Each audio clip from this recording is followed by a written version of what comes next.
chicken that he keeps eating, man. Let's roll, guys. Let's do it. Unknown error. Oh, I know. I think I know why. Custom.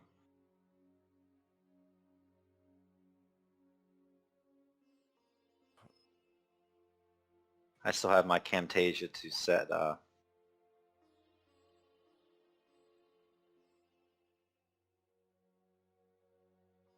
When I had all my monitors, it recorded all my monitors. I have to change it. There we go. 3, 2, 1, start.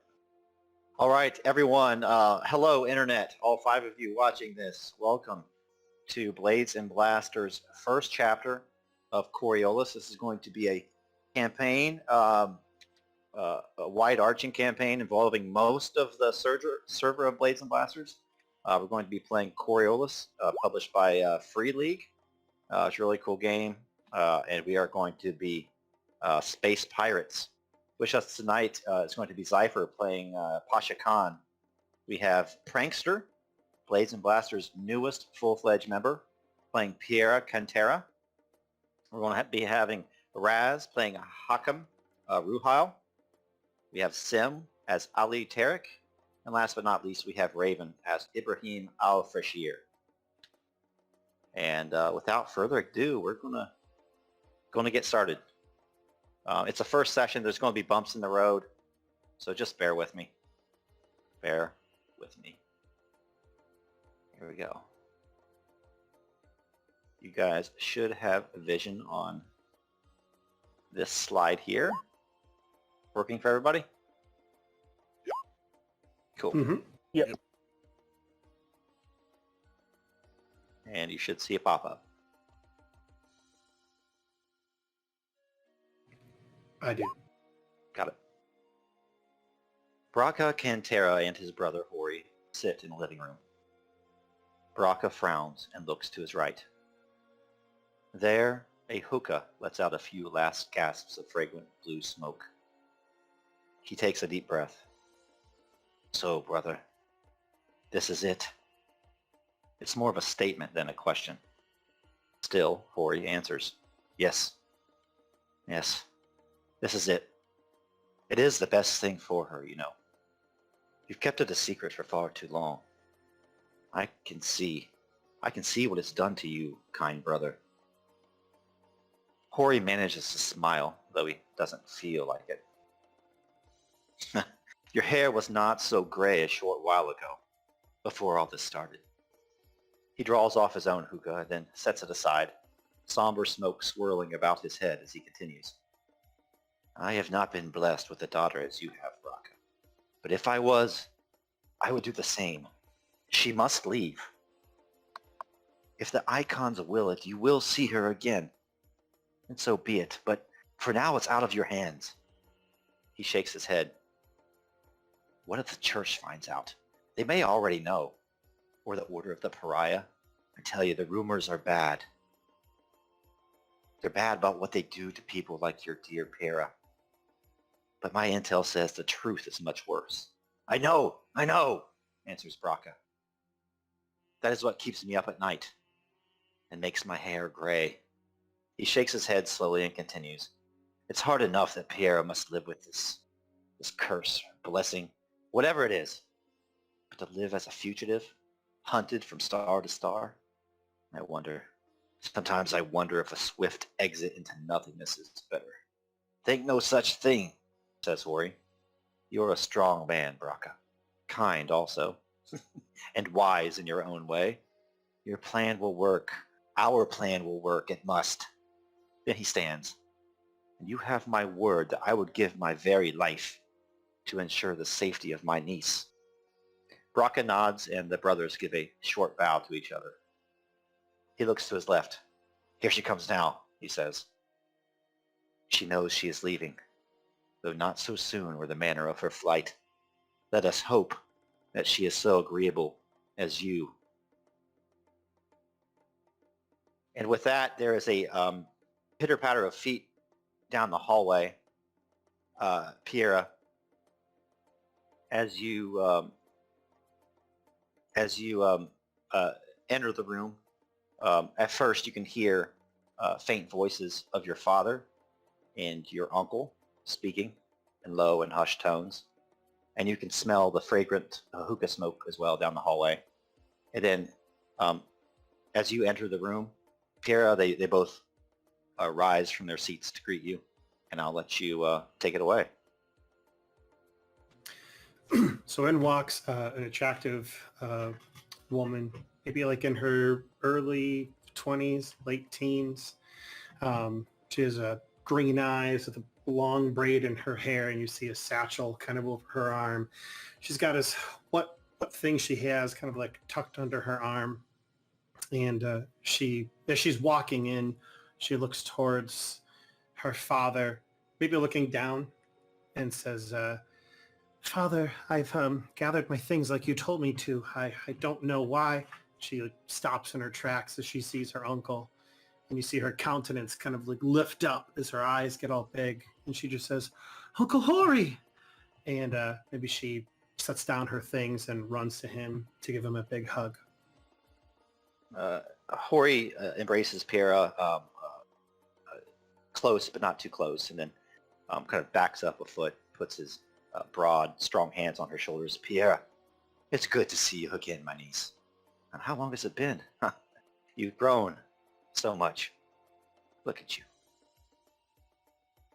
It's been a while since I've been away at school, coming back only for holidays and the like, so it's no wonder we miss one another. But it's so wonderful to see you. Father says I'm going to be going on a trip. Braca turns to you and says, he smiles when you enter the room, but his face, a shadow passes over his face, and the corners of his mouth have a slight downward turn. Your father wears a loose turban over his head with like a dull blue cloth slung over his shoulder. Wise appearing man with a dark complexion and a salt and pepper beard. He looks at you and says, You're a smart girl, Peira. You are my girl after all, so I trust you have some inkling that there is uncanny business afoot. Since you developed your gift, we've been afraid, you've been afraid, we've all been afraid. For a father to wake and sleep not knowing if men and women in the night will steal his daughter away, or if some fanatic would like to put an accelerator round through your heart. It's been torture. You know this day would come. Peira, for your safety, I've arranged for you to go away from here, at least for a bit. At least until you fade away in a fictional death or create a new persona. Do what you will, but I urge you now, go with Hori, go with your uncle.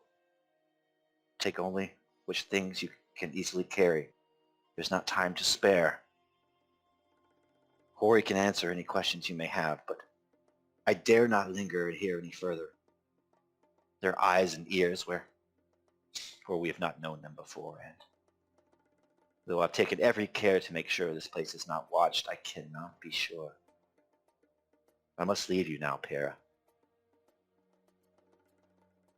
Yeah, at this, I think Peira's face goes downcast and tears begin welling up in her eyes. She's kind of nodding slowly, but also kind of like that sob nod, like, I understand.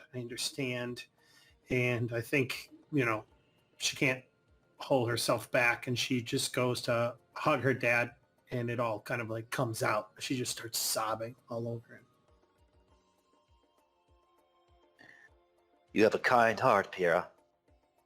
Perhaps that is why the icons, or whatever cosmic entity lurks between the stars, has graced you with this thing that you now carry in your soul. But there's going to come a time, Peira, where you will need to hide your feelings. The world must never know what you are. Do you understand me? You must find inner strength. Yeah, she slowly nods, and she looks up and just nods, and she just says, okay, Father. kind of holding it back, and then just stands there and looks towards Hori, blinking, maybe wiping tears out of her eyes. And as if not to linger too long on a painful moment, Baraka makes his exit. As he leaves, he thinks to turn back, but he tells himself, I'll see her again. Do not look over my shoulder. I'll see her again. And he turns the corner and he leaves, just leaving you there with your uncle.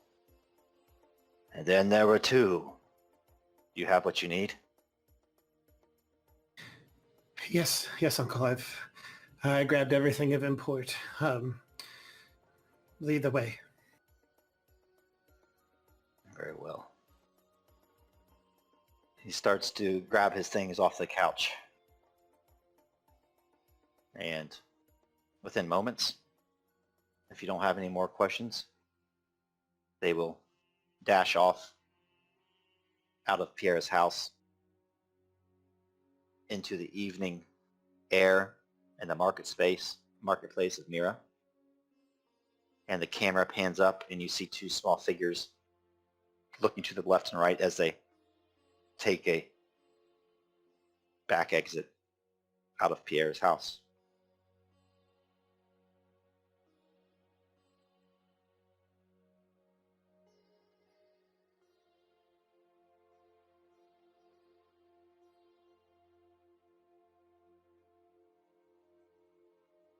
And with that, there's a scene change. Everybody's able to see this slide? Yes. Awesome. Okay. There's a bit of a scene change.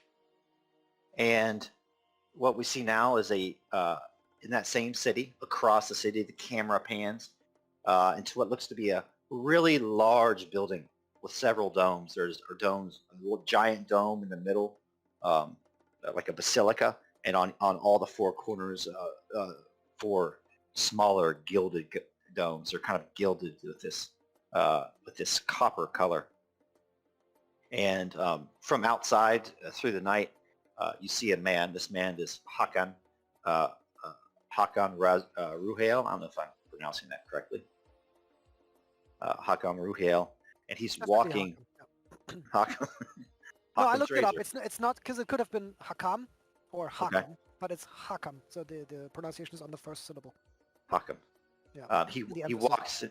Yeah, he walks into this giant hangar, and you can hear the thrumming of machinery and the electric whir of generators, and even every once in a while you're as like a ship fires up its reactor in a testing run, and then it kind of decelerates.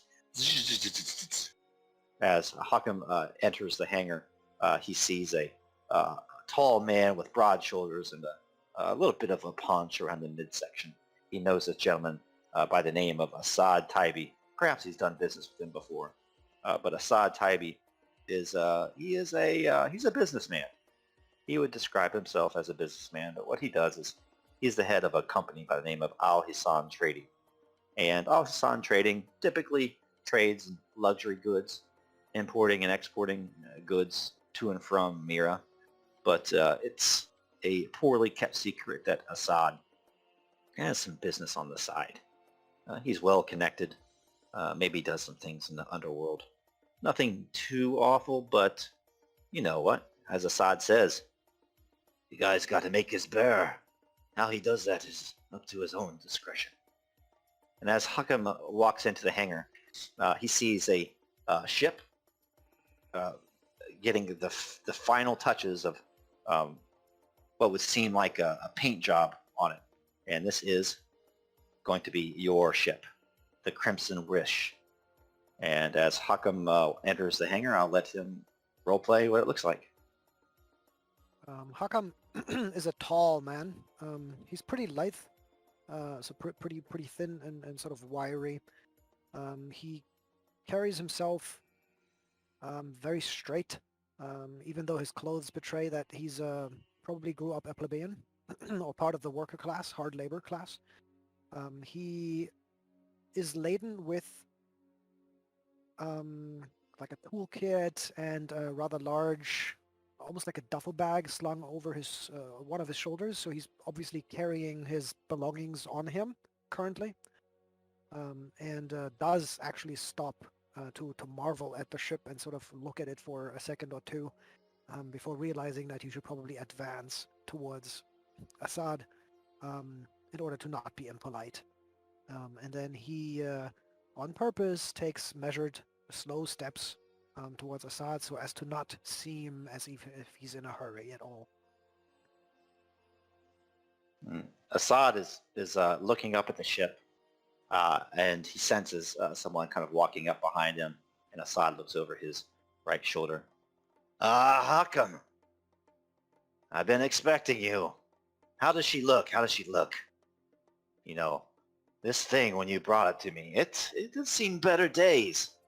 A little scratched up, a ding here, a ding there, couple broken modules, a little bit of wear and tear on that intelligence system on board. I still haven't seemed to buff out the scratches of that. She seems to act up from time to time, but overall, I think she's in flying shape, Packham.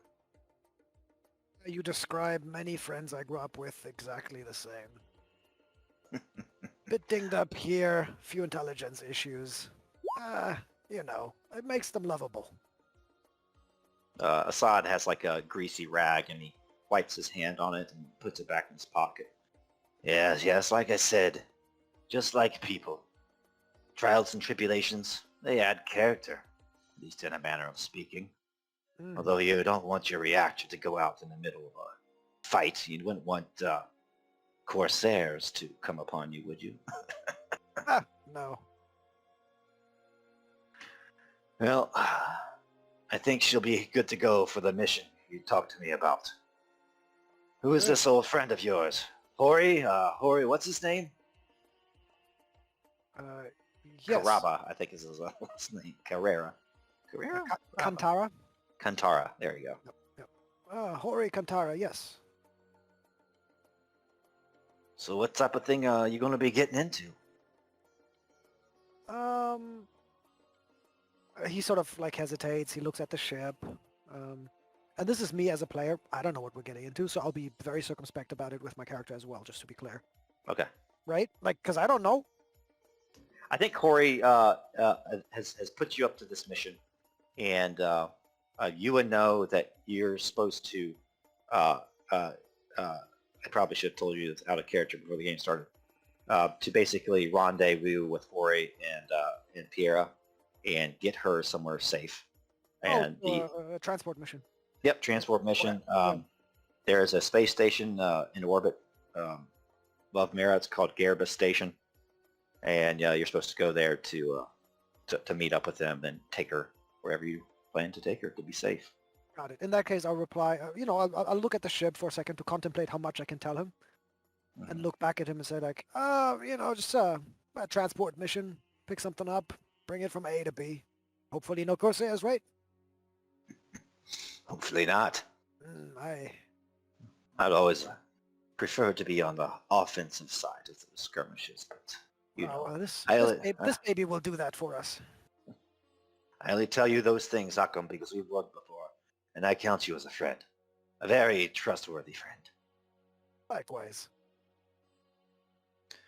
So the only thing you're going to need is a crew for this thing. And I've been thinking, I can hook you up with a crew. I know some guys, and I know some gals. Very skilled, courageous. Their scruples are a little, kind of wavers his hand a little bit. But they always get the job done. I've also been thinking, Hakam. This ship of yours. Yes. I've been thinking I can finance the other half of it for you. If you maybe help me out with the job from time to time. I know, of course. Are you serious? Keep working. Yeah. Finish up working for Hori and do what you need to do. I don't make these sorts of deals lightly. But from time to time, I am in need of, let's see, some jobs that are off the books from the trading company, if you know what I mean. Oh, of course. Shouldn't be a problem. I thought you might take me up on that offer. Of course. So Friendly. you own half the ship. I'll finance the rest. We're partners. Partners. I'll give him my hand. Even though I know he's greasy, I don't give a shit because I'm an engineer too. Hmm. Yeah, he gets So- you a grip. Assad looks you straight in the eye. Unless you want to make a check, you don't really detect any deception or anything like that. Assad has been in business for many years, and he does have the reputation of being a scoundrel, but his greed, you can trust his greed, if that makes sense. Yeah, as long as I don't start cutting into his profits, we Mhm. should be fine. And Right. I understand that. And as you look up at the ship, and you might be making small talk about profits, and he kind of does bring that up. And you don't have to do it anytime soon. But let's speaking of profits, Hakim. I knew you were going to say yes to this deal. So, in that compartment you have on your ship, you guys still have the smuggling compartment, I think. I think so, yeah. Yes, Yeah. yes, we do. How come we'll say, I don't know what you're talking about? If you did happen to have a smuggling Hypothetically, yes, compartment in there, hypothetically. you might find it loaded with something, something that might be a little left of legal, or at least not welcome in most systems. Maybe a crate of rip stem. It's worth about 10k burr, but on all your travels, if you unload it for me, I'll give you a cut, 2k, 20%. What do you think? Sure. Thank you. All right. Just, the crew I'm setting you up with, try not to let them know it's there. I don't want them getting high on the supply, if you know what I mean. And what is it? And sorry, as a player, what is it? 10k worth Uh, of rip It's stim? something called rip stem. Rip stim. It's a mind-enhancing drug. So cocaine-ish. Gives you some benefit short term. Drawback after you come down off of it, mechanically speaking. Mm-hmm. 10,000 worth of it. He's offering to give you a 2k cut if you can move it for him at some point. Well, he's Yeah. telling you that not on this mission, but as you're gallivanting the stars, you unload this stuff and give him his cut. Yeah. All right. Well, seems like you're going to be in possession of your brand new, or I guess slightly used ship. What was its name again? Now, I think the Crimson Wish sounds good. Yeah, that sounds real good. Lots Might of different change meetings. depending on circumstances. Well, I certainly wish you well, my friend. So Thank let me call the crew. I'll get you started off with a couple of reliable guys, okay? Yes, I'd rather not have to space them. I don't think you're going to have to do anything like that. No, I trust you. You have good judgment in people. Always have, Hakim. Always have. Always there's a first time to be betrayed, right? There.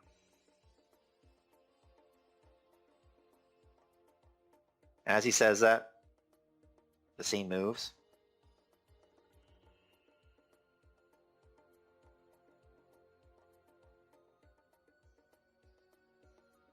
Probably black for everybody. Boom. Everybody should see what looks to be like a hookah lounge or a cantina of some sort. And as the scene opens, Pasha and Ibrahim's comlink has not rang yet. And they are in what passes for a bar or a hookah lounge on the outskirts of Mira City. All around them is blue and purple swirling smoke. Men and women sit huddled in corners, either talking about business or perhaps dabbling in a little bit of pleasure. Overhead, music occasionally thumps and careens through the crowd. Another time the music changes to lilting and oscillating horns and string quartets. And I'll let Pasha and Ibrahim go ahead and roleplay what they're up to. Pasha is reclining comfortably on the divan. He seems to be in his late 30s, athletically built, somewhere around 6 foot in height. He's dressed in what is a crimson jalaba with gold-threaded embroidered patterns of geometric shapes. He's wearing a red kufiya atop his head, which is wrapped in a fashionable turban. He has piercing brown eyes with an aquiline nose and sports a well-groomed beard. Around Pasha's neck is a pendant. The pendant is the face of a boy made of silver with two bright rubies representing the eyes. From Pasha's demeanor, you can make out he exudes an air of confidence and privilege. Pasha is sitting back, smoking the hookah that he shares with another gentleman seated across him. As he pulls from the hookah and exhales, he sips what can only be discerned as wine from a gold-rimmed glass to quench his parched throat. He seems to be lost in thought, looking at the wisp of smoke disappearing into the cool air of the night. The hustle and bustle of the cafe doesn't seem to intrude in on his thoughts until his compad buzzes. Pasha places the wine glass on the table and opens his compad, simultaneously drawing on the hookah. He listens for a bit, agrees with the caller, and says he will be there under the hour and places the compad back in the folds of his jalaba. Pasha looks towards the gentleman seated across from him and smiles broadly. Ibrahim? Ibrahim is a well, not much younger, but a 21, 22-year-old probably looking man. Contrary to his companion's more traditional dress, he's in what's probably best described as Third Horizon James Dean. He wears a leather coat with an upturned collar and a wry smirk on his face. And he looks at the other man. Pasha, son of my father's brother, blessings of the icons upon you. What is this news you call me halfway around the world to hear? Ibrahim, it's always the same with you, to business so quickly, never sharing a moment in the space around us, the time that we have. Come now. And he raises his glass of wine to Ibrahim. Let's drink together while I propose an interesting job to you. Ah, of course. The younger man clinks glasses. Pasha sips, savors it for a moment and puts the glass down. Ibrahim, I've left Durbana quite some time back. My brothers Iman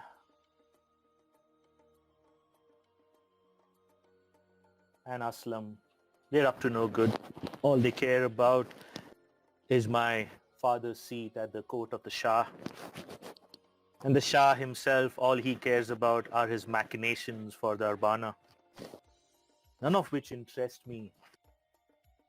They are petty, squabbling on a small little planet in the vastness that's the Third Horizon. There is riches out there, cousin, adventure, women, bounty and booty, all to be had for those who dare. I've known you since we were young, when we used to go to the Cloud City, watch the races, bet on them, spend the evenings with the courtesans of the palace. But what I propose now is not going to be an easy life. There is going to be danger and peril ahead of us. But if you stick with me and follow my lead, I think we can come out on top. Ah, Basha, of course I will go. My brother Fawad stands to inherit here. Ah, Fawad, the idiot. Father thinks he's so wonderful. Yes, what is this? Where do we go? There is a man, Asad, on the other side of the city. He says he has a job and a ship that needs a captain and a crew. If you are with me, Ibrahim, I know of one other person who can join us. He and I have a checkered past. Many a time I have swindled him. But he has done the same to me, no doubt. But then, that's what father would always say, that I bring the worst and the best out of people at times.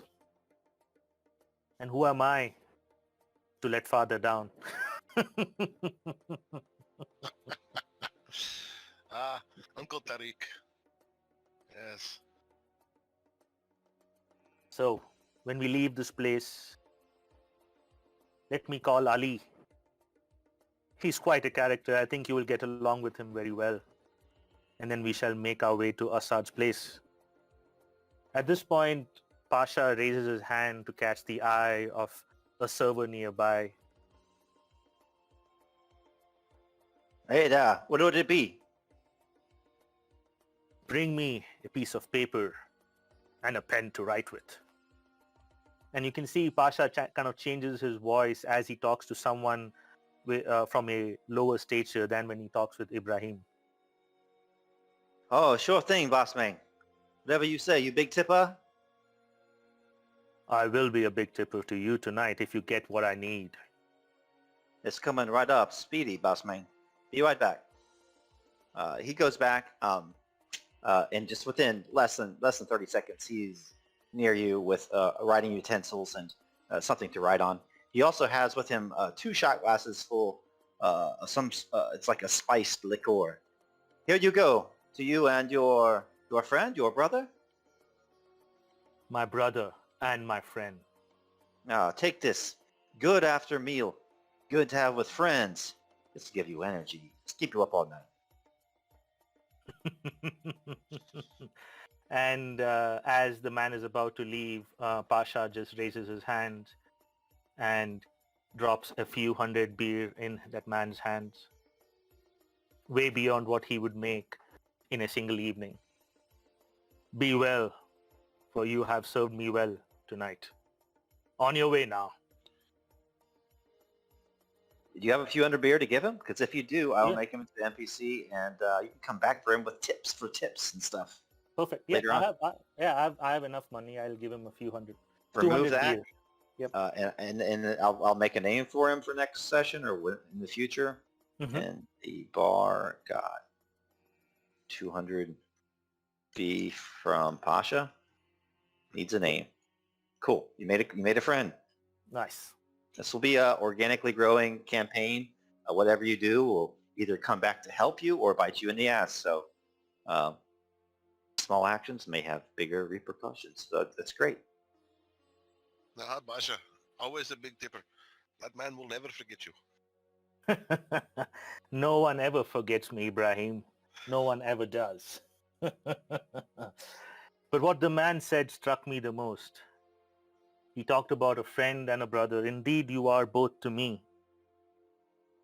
And an old share from one of my father's old books reminds me of what I'm going to say to you now.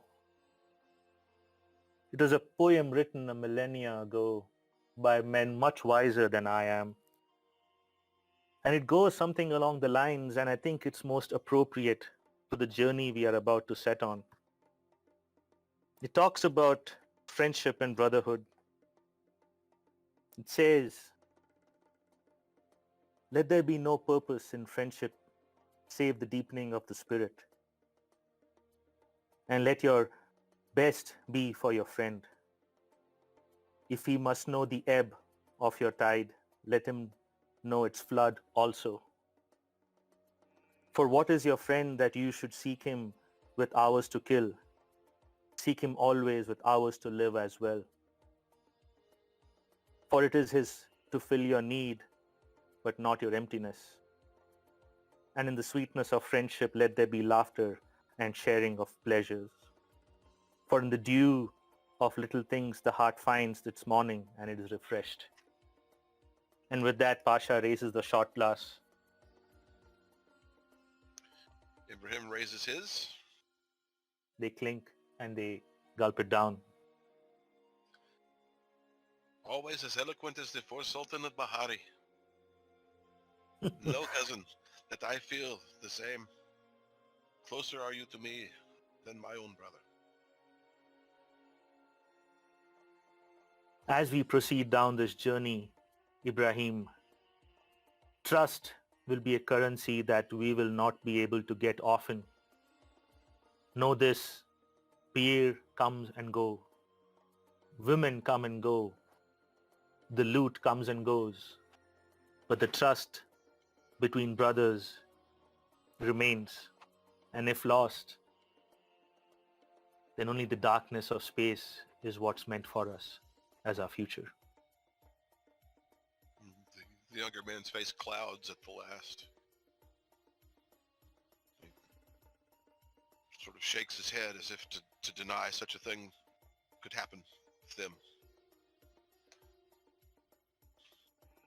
As they get up to leave, Pasha takes the pen and paper and writes a single word on it.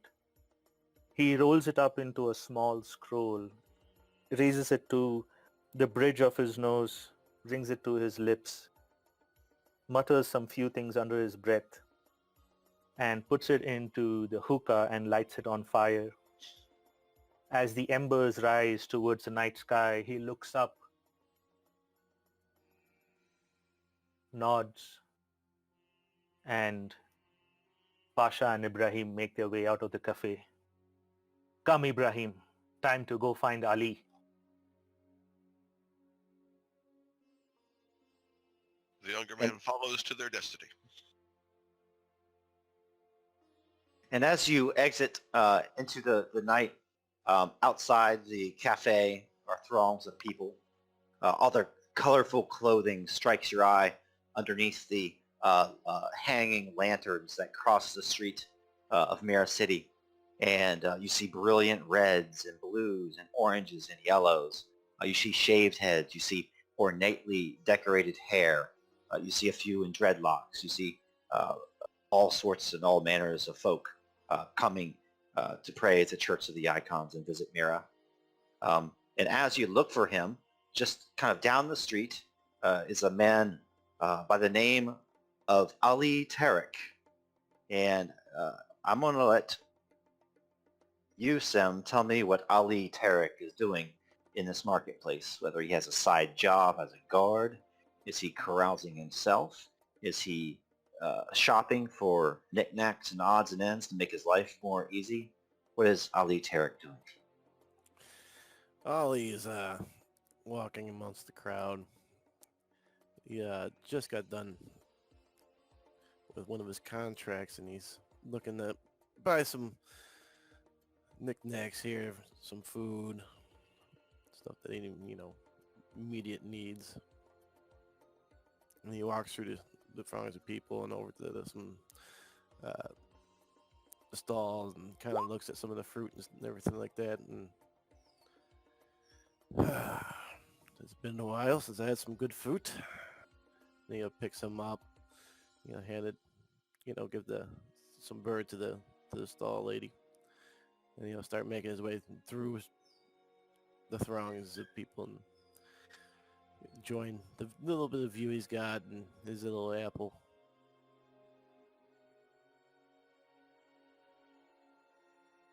As you go through the throng of people and you take that bite of the apple, it just seems to be the most succulent thing you've ever had. A little bit of the juice rolls down your chin, first starting on your lip and then kind of stopping at your beard, and you wipe it off. Out of a cafe up the street, you see a man with a scarlet turban and a younger gentleman at his side exit the cafe. Behind them is a plume of purple smoke as all the hookah smoke from the cafe kind of boils out onto the street. And it carries with it not a stale scent, but it's kind of a sweet, savory, umami type of scent. And you recognize these two gentlemen as Pasha Khan and Ibrahim al-Hazri. And as as he walks through this cloud and he sees Pasha, he's gonna kind of step in front of him. Get kind of like a little bit in front. Ah, Pasha, it's been a while. Ibrahim, you wily old devil, you. The last I saw you, you were stuck out on the dunes of Darbana. Yeah. It was pretty pleasant to be stuck there too as well. And I was hoping that that wouldn't have happened, but it kind of looks a little like wide-eyed at you. But nobody showed up. Ah, Ali. I got caught at the palace. There were these two courtesan sisters who just couldn't leave me. They wanted me by their side all night long, and I completely forgot about our rendezvous at the... But would you do any different if you were in my place now, Ali? Say truthfully now. Oh no, I'd leave you out there in a heartbeat, Pasha. Probably for a little less than that. And give a little smirk. Let me introduce you to my brother, Ibrahim. Meet Ali. Ibrahim offers his hand. Yeah, Ali will go ahead and reach out and give a firm grip, handshake to him. Basha has told me tales of you.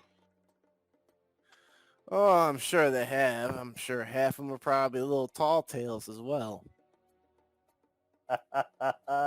Not as some tall tales that Ali would say about me now. And Pasha winks back at Ali.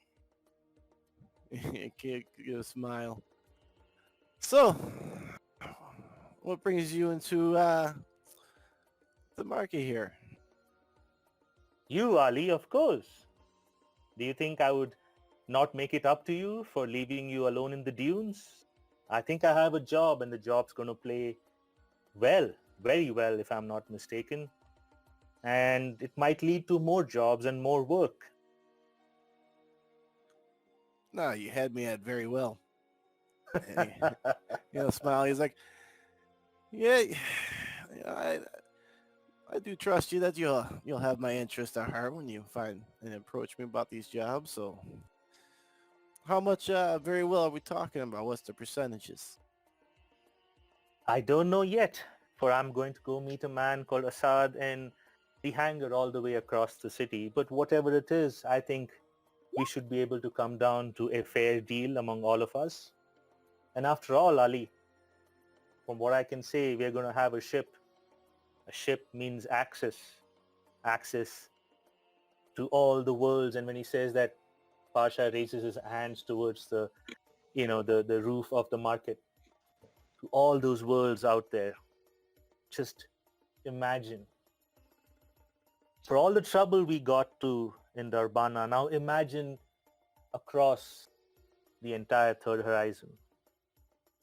The three of us and some more. What do you say?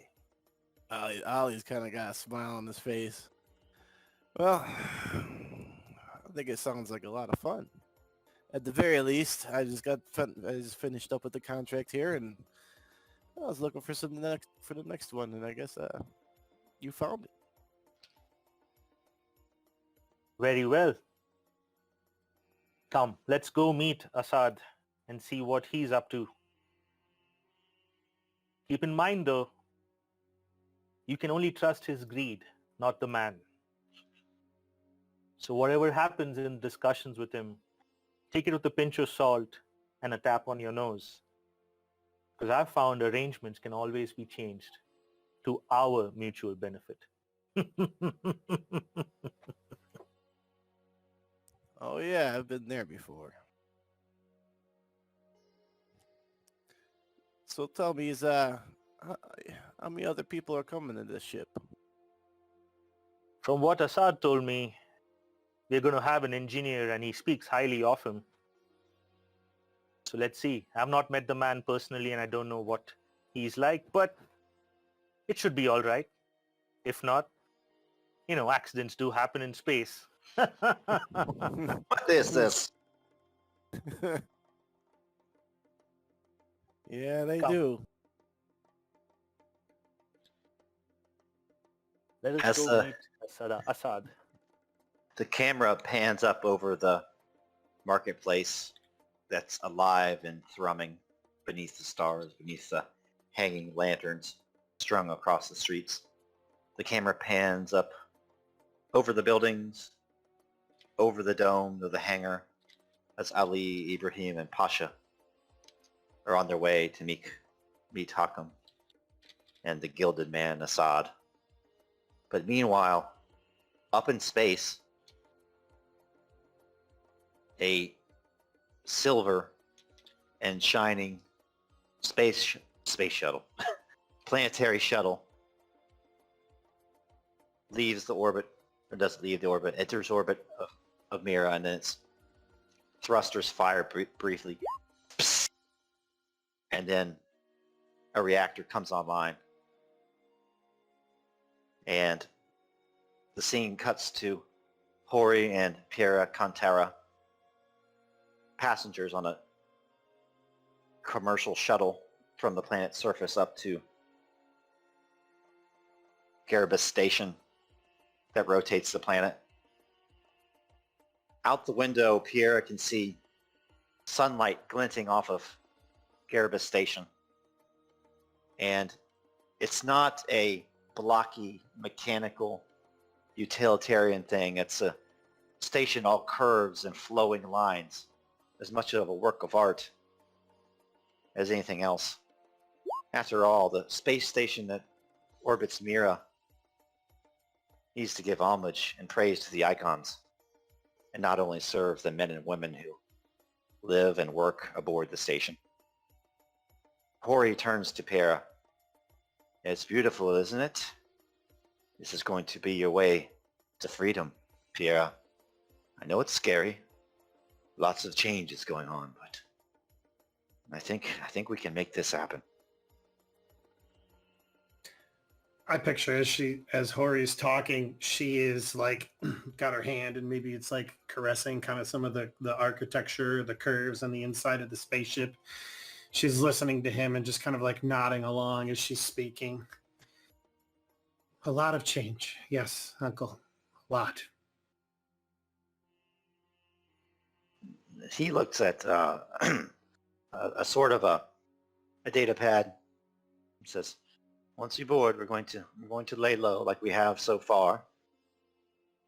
Don't make any waves. Keep your eyes downcast.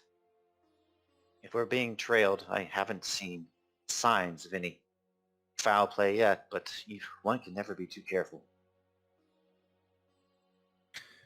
Uncle, are you going to stay with me? Are you going to be with me this whole time? I will. I will until it's time to let you go. To let you go to the stars, Peira.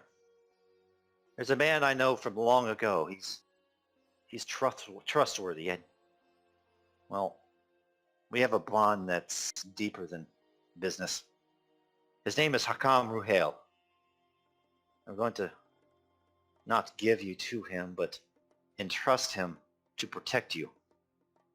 I don't know how long you'll have to stay off of Mira, but long enough to build a new life or a new name. We're supposed to meet Hakam here on Gherabis. There is a clinic just inside, and we're supposed to check in and feign some sort of illness, and Hakam is supposed to meet us there.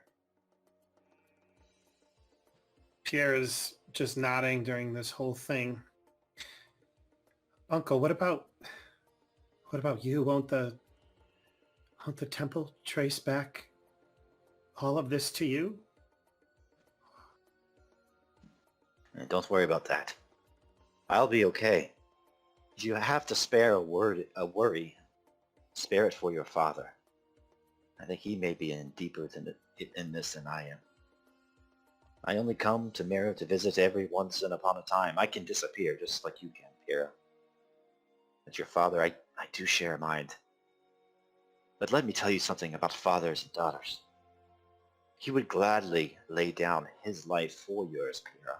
I know he would not want you to do that, but he would make it so if it became necessary.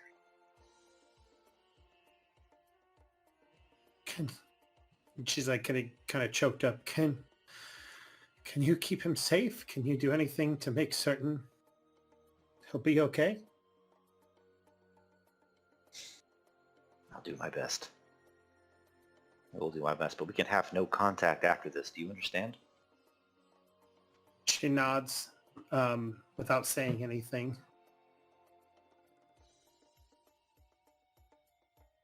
And then she looks at him with kind of a twinkle in her eye and holds her hand to her stomach, looks at him, says, "Oh, I think I'm not feeling well, Uncle.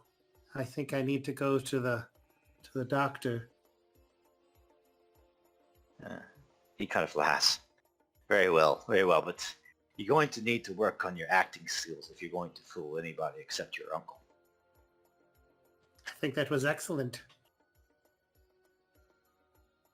He looks to his left on the shuttle, and there's what is probably like the equivalent of flight attendants, kind of selling food and drink and beverages on the shuttle on the way to the station. And there is what looks to be like a sort of eel-type creature wrapped in some sort of grain that this attendant is selling. And this would be like the equivalent of gas station sushi. And Hori says, I can help your acting skills. Have a couple of pieces of that. How many rolls would you like? I think her eyes grow wide, and just thinking about it, she brings her fingers up to her lips. Oh, my stomach. Oh. I jest. I wouldn't feed that to my dog, my niece. Yes, that doesn't look like it's fit for any type of consumption.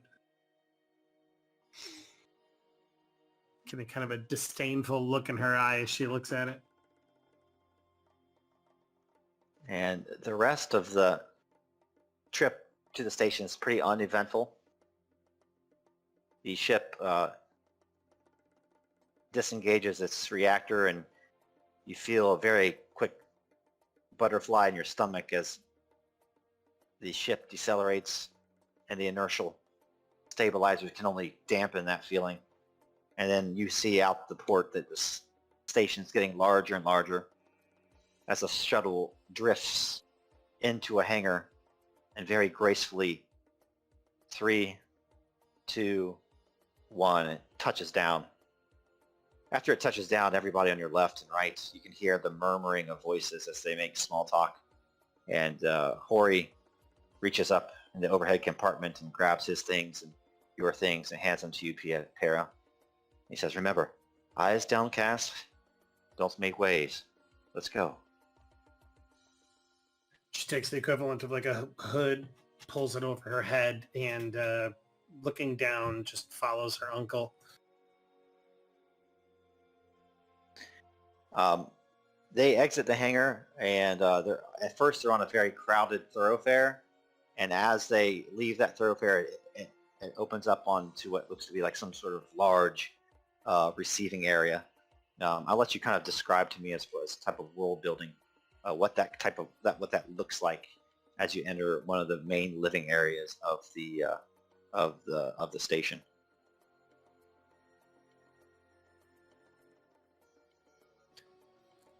This, you want me to describe the Yes. picture? Or, oh, okay. What's it look like? What do the people look like? What's the atmosphere? Sure. I think that the air is, first thing that comes is just like it's perfectly room temperature. 7 degrees. It doesn't feel hot or cold.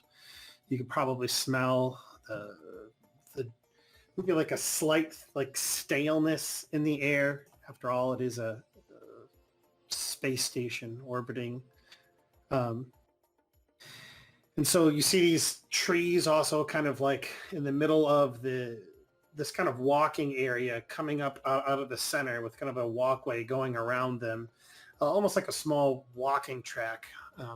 Stairs descend into the walking area and ascend up into various living quarters on the sides of the ship.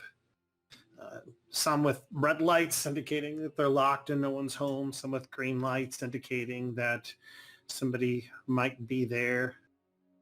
Above are walkways as well, probably for station personnel moving to and fro, doing system checks, as well as looking at various gauges and computers to make certain atmospherics and everything is ready to go, life support, that type of a thing. The people walking around are all from different walks of life, some light, some brown, some in turbans, some not. Families greeting maybe lost loved ones like you'd see at an airport. And loners just going about their business, as well as people of business dressed up in suits walking off this ship to go to the destination, presumably to go down into Mira itself. It's alive, despite the fact that they are in something that is not. Maybe lights flicker every so often from different generations of electricity and the like. You can hear the soft murmur of people talking throughout the entire ship. And as you make your way through the crowd, Hori every once in a while consults a device on his wrist, and he says, this way, and he kind of points over to the clinic and leads you over there. As you approach the clinic, there are a few people waiting outside the clinic. They don't look particularly sick. They kind of just look up at you and smile. Then they walk off. You don't know if they're being seen or not. You look at the sign, and it's just, it's basically an urgent care type center. And Hori says, "Oh, are you feeling ill, Peira? That's C. Eel. Agree with you?" Oh, no, it didn't, Uncle. Oh, I need something to help my stomach. Very well. Let's go see the doctor then. To think that I'm not going to be seeing you for such a long time. I think, yeah, Pierre reaches up to grab Hori's hand, maybe for like the last time. Kind of gives him a look, saying the same exact thing that he's saying aloud. I'll miss you, Uncle. Perhaps it won't be long. When you're my age, years pass like days, decades pass like weeks. It happens to us all. Even you. You're beautiful now. Need I remind you that that will fade as well? You'll be gray like me someday. Hopefully I see you before that happens, though. I think for a moment she maybe breaks the tension and kind of like haunches up her shoulders. Almost gives herself like a fake haunch. It's like, yes, old like you.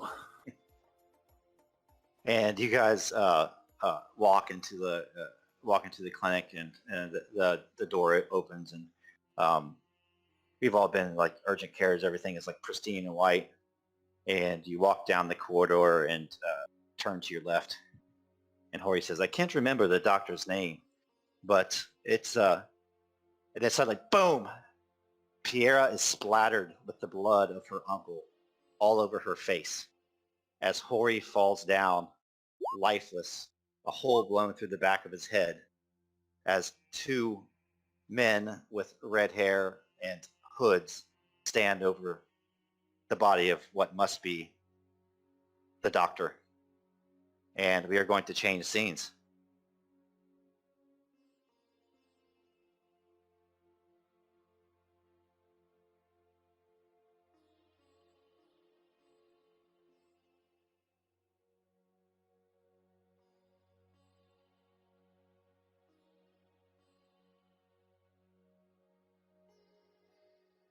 All right, you guys should all be back in the hangar with Asad. Can you see? Yes. Confirmed.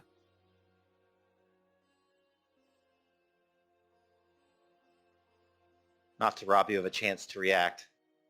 I want it to be a very sudden transition. But you did. we all gasped. Yeah.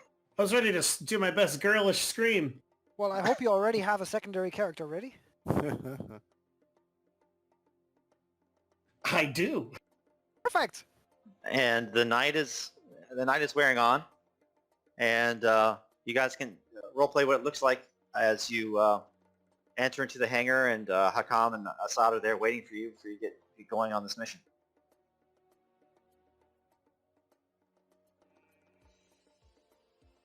And Hakam, you would have the same instructions. I should have told you before the game. I apologize. The same instructions that Hori would have had. Gherabis station, enter in. Meet the doctor at the clinic, make the exchange, leave. Yep. And then bring her where? Off planet. Oh, that's it. Okay, so it wasn't a specific place, like bring her from this planet to that other planet. Just Nope. take her off planet. He trusts you with his niece. Yeah. Got it. Yeah. Yeah, it would have been nice to have that preparation before the game, but you can always make up for it later with XP.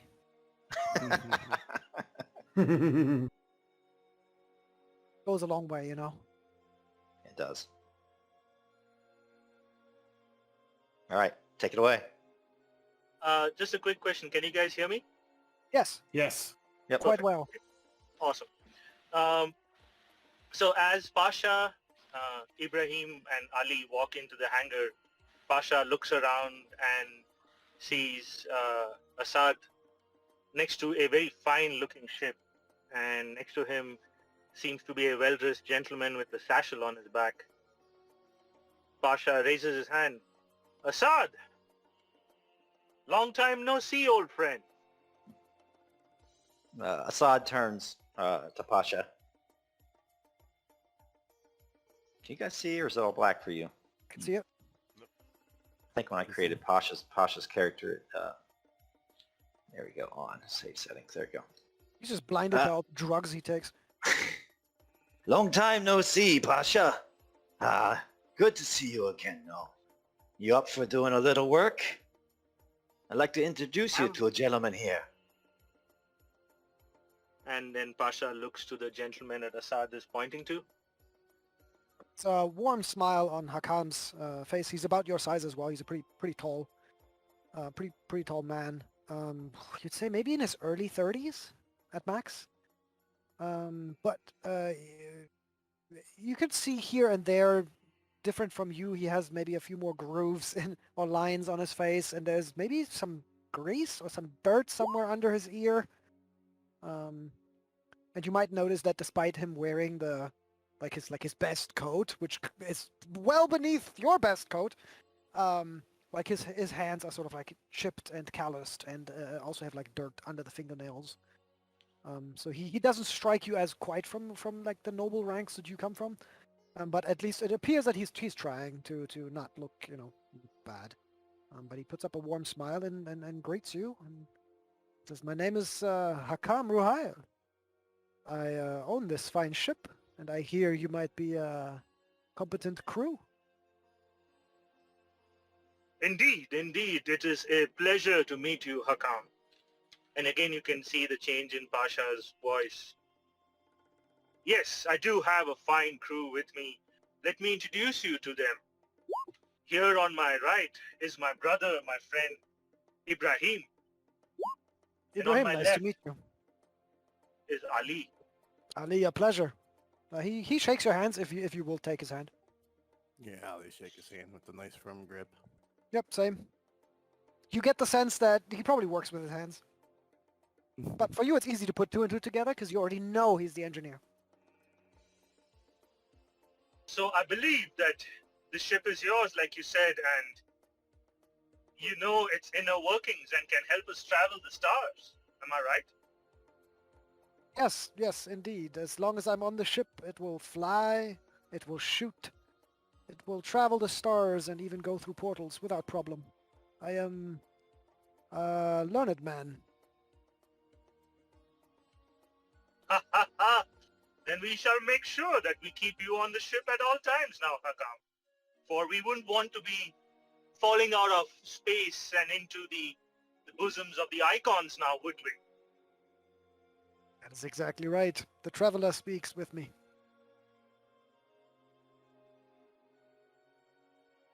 Excellent, excellent. So the Asad, traveler. Sorry, go ahead. Yeah, I was just go going ahead. to say, Yeah, like, it would be known. I read into that the traveler is mostly responsible also for the portal travel. And so that's Hakam trying to sort of like allude to the fact that he is very confident in his abilities to plot jumps for the group.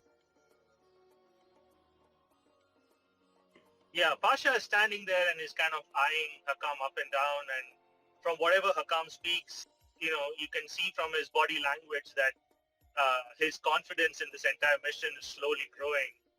And he nods towards Hakam and turns towards Asad. So Asad, what is our cut of the prophets? Your cut of the prophets? Well, this mission, ask Hakum. Oh, I'm sorry. That's the I thought you were addressing Assad. I'm sorry. Yeah, you were. So yeah, I'm Oh, yeah. addressing Asad too. I think So, what yeah. we need to resolve is like, are the other players, are we all taking on the other half of the financing? Is that only for Hakam to take on? Because legitimately, X has a good question. Like, why would their characters do that if there's currently no financial incentive? This is you would get a reward. It's 25,000. Is what Hori offered. Just for this mission. Yep. To whom? To whoever. To split between you all. He offered Okay. it to you, but you'd probably have to pay them something, right? To me, okay. Yep. Okay, I need to write that down. I never knew that. Okay. Okay. So out of character in-game mechanics, is Asad employing Pasha and his crew, or is it Hakam employing Pasha and his crew? I'm good with either personally, but I don't know what you guys. What would you like? What would make you the happiest, or be the most fun? Assad wants to have plausible deniability on this, so he wants to distance himself. It's like I don't know these guys. I've done business with them, but they're an independent crew. So if they could go through someone, not him, and him cook the books in some way and help with the finances, probably has some data gen in his pocket that can make that happen. But yeah, that would be Assad's preference. Okay, cool. So then let's role play that out because it would be a Would big go through faux Hakam pas. then. Got it. Okay, it would be a big faux pas on Pasha's side to assume Asad is the employer, right? So let's role play that out, and then I'll switch to talking to Hakam then. Got it. So going back, kind of retconning. So Asad, tell us, what is our cuts of the profit? Well, I think that will be up to this man here. Hakam Ruhail. An old friend of his contacted him. It seems he's in need of help. And I have made some small talk while we were waiting. No small amount of time, I may add. For you and your crew to arrive. Hakam, you can give him the details as you know them. Well, And when Asad says that, everybody around would notice a immediate change in Pasha's demeanor.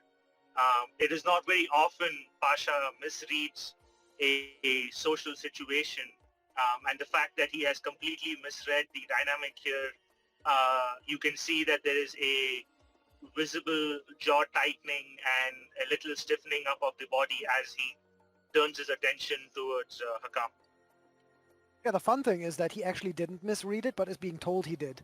Because technically Assad did organize all of this, but Hakam is now sort of being the figurehead of the job, which is fun because technically your character got it right.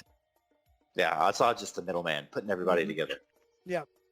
So Hakam will sort of straighten up and say, he sort of like shakes his hand left and right in a gesture of, what would you read that as? he's sort of trying to buy time as he says, well, some money was offered to take a particular person, a woman from the hospital up in the station to just simply take her away from this place. You know, like a rescue mission. And he looks to Assad and then he sort of like stops and looks to Assad and says, am I not right, Assad? You would like to know as little as possible about this joint venture? That seems to be the long and short of it. If you don't mind then. And so he sort of leads them under the carriage of the ship to talk to the three others privately without Assad in earshot. Good luck, boys. And Assad just heads off. There's like maybe some fighters or some other, like a shuttle. He has a crew working on those, and he starts to talk with them. Yes, after you, Hakam, and apologies. It was not my intention to create a social faux pas. I was just not sure who our employer is, and to me, it doesn't really matter. Beer is beer. If it is from you or from Assad, we will do our jobs. Finally, if I may add. That is great to hear. You see, as he sort of does the encompassing, like his arms out, sort of like a very inviting gesture, and says, "Come, come, come, come.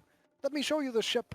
While I tell you more, a bit about myself, the ship and the job. I grew up in a very large family, and I hate traveling alone. And I hope that perhaps if you enjoy spending time going on missions with me, that this could be a longer-term relationship.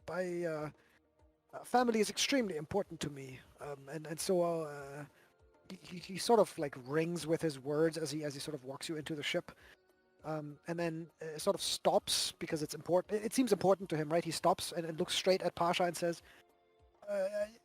"Our family motto is to give trust in order to receive trust, and I understand that is." He sort of thinks about it. He says, "It doesn't mean I'm gullible or naive, but I do think that the goodwill I put into the universe gets returned back to me. So let me be straight with you. I only own half of the ship, and the other half, which is a sizable sum, needs to be paid off eventually. About 5% a year. I'm going to bring you guys... Oh, go ahead. Oh, no, go ahead. Yeah. I'm just going to bring you guys in the ship, if that's cool. So you're standing on the back loading ramp of it, in the lower level. Now. Yeah, nice. And then he says, that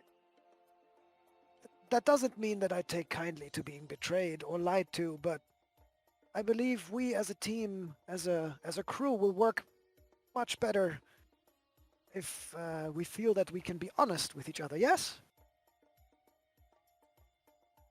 Very well said, my friend. Very well said. And he sort of makes this like gesture of a fist. He says like a closed fist is much stronger than an open hand, the fingers separated. Now, I'm offered 25,000 for this job, and I'm not lying to you about it, not by even a single beer. It is 25,000. I assumed that we could split it 4 ways, but my thinking was maybe we split it 5 ways, and the 5th part goes towards paying off the ship. What do you think? And Pasha kind of takes a moment, looks to Ibrahim and Ali. What do you make of this? What do you think we should do? Ibrahim shrugs. It seems a reasonable thing.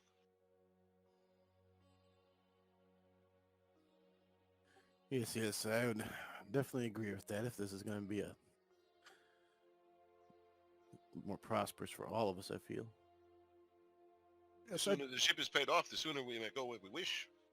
Exactly. And I do not believe in taking a bigger cut just because I own half of the ship.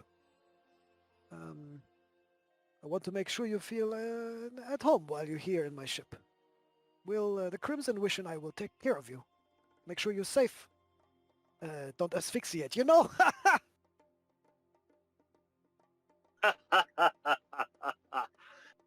You know, Huckam, in all my travels, I have never met someone like you.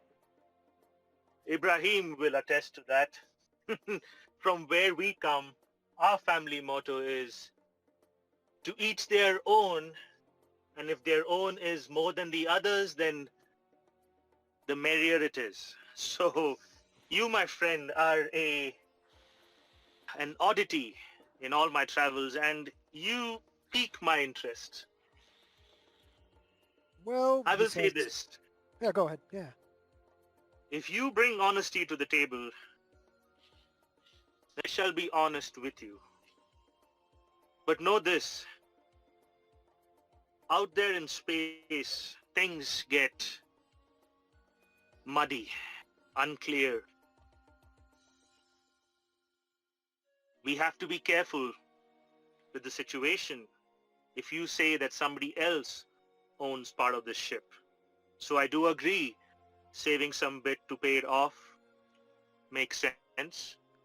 But might I also suggest, as long as you are happy and taken care of, that we find ways to quickly change that arrangement where you end up owning all of the ship very quickly.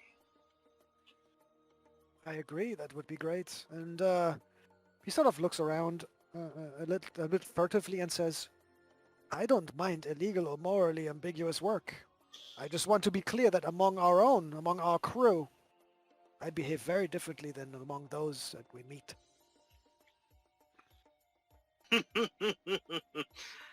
It'll be interesting working with you, Hakam. It'll be interesting.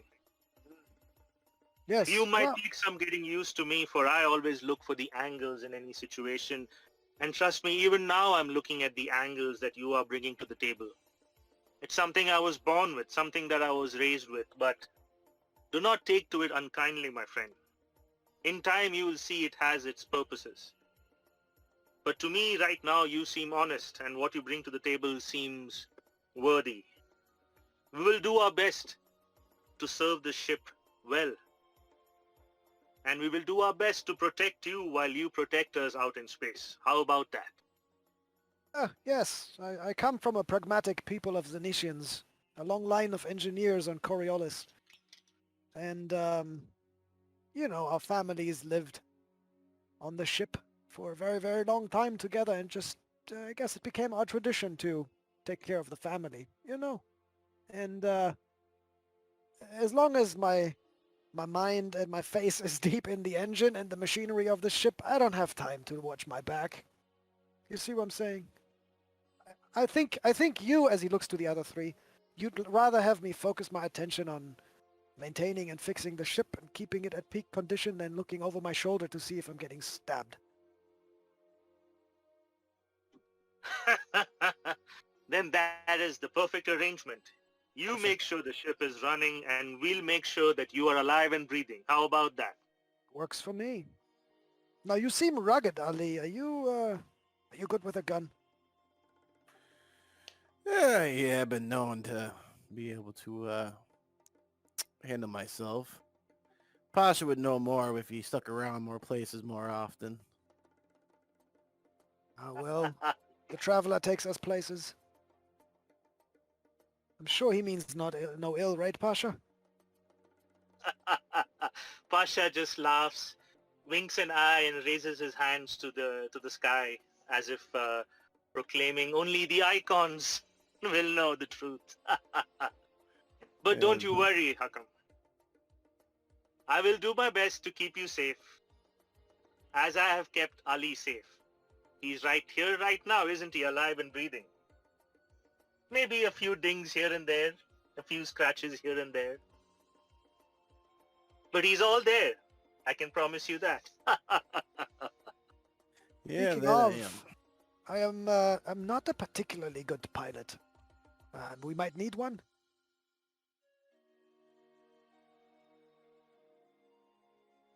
And so he looks at the other three, sort of searching.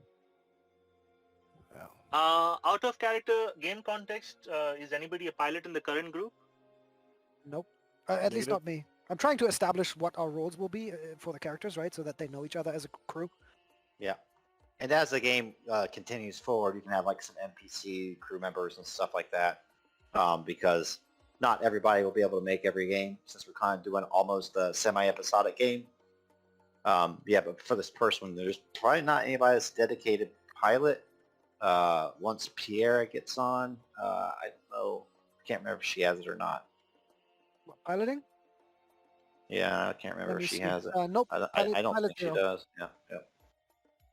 So All right, and nobody. nobody responds, right? Yeah, the answer is like nobody responds, and so Everybody's kind of looking at he says, "Well, I'm not a bad pilot either," a little hesitantly, and says, "I can certainly fly it." Actually, can you with 0 points?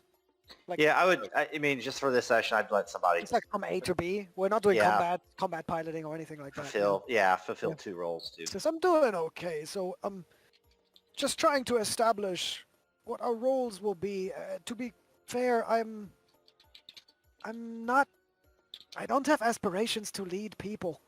And again, he looks at Pasha. That might strike you as odd, but I'm more of a machines and books person. So I think we'll need a pilot and someone to shoot the guns. Maybe that's Ali. We'll need someone to lead the people, like a captain. I don't know. Ibrahim, what did you Well, bring to the table?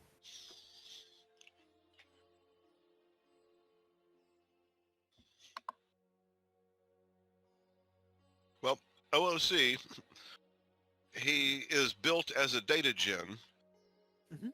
but the fighter pilot subclass of pilot has the ability to take data gen as a skill.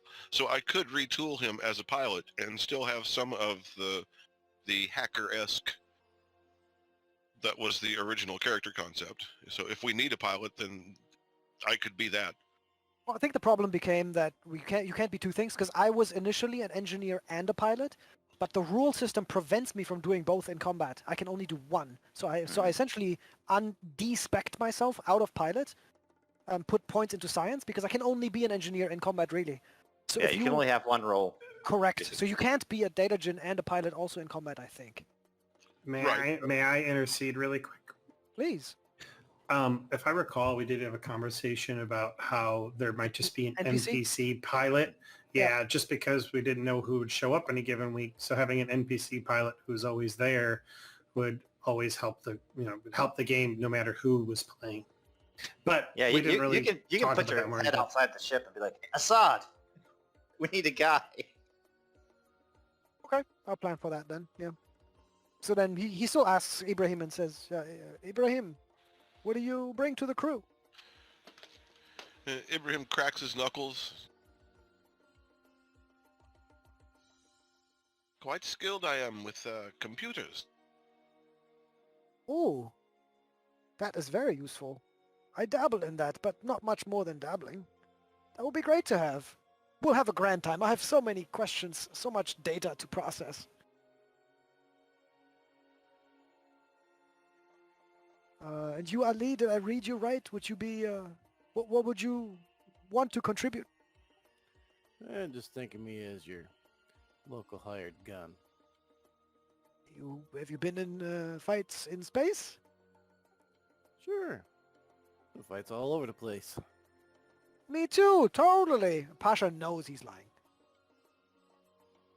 And then he looks over to Pasha and says, and you? Hakam, I am hurt that you were going to ask what I bring to the table. I bring everything. Anything that you need in your travels, I am the one. You want me to take you places, lead you to the promised land, it would be Pasha's business. You need a pilot, you need more gunners, you need more weapons, you need anything, Pasha can get it for you. Great. In that case, would you mind maybe talking to Asad, organizing us a pilot? I'll be right on that, and With that, Pasha kind of nods, smiles, and walks down the ramp towards Asad again. Yeah. Asad, my good old friend. I think you can task your ship intelligence to do some things. Really? I think so. Can she have like a cool, sexy body like Edie in Mass Effect? She's eccentric is what she has. 'Cause that's also the problem. So you can Love it. you can ask her to do stuff, but she might not. She might not. I mean, that's, grew up in a big family. That's normal. Yep. Yeah. So you can task them, and I would be giving them a decent skill for piloting. So we'll do that for this session. Oh, okay. Then in that case, I'll retcon. I didn't ask Pasha to do that then. And what's her name? The ship Crimson Wish? intelligence. The Crimson Wish. What do you guys think? Just a cool, just Asa? Does that have any meaning? No, it just sounded vaguely thematic for this. I like it. Her name is Mother. No, I don't want to die. Hello, Mother. Will you please help us? How about Ashanti? Fucking xenomorphs. Please no. Ashanti I like works too. Ashanti, good, yes. Yeah, let's go with that. Sure. Kind of like Ashla.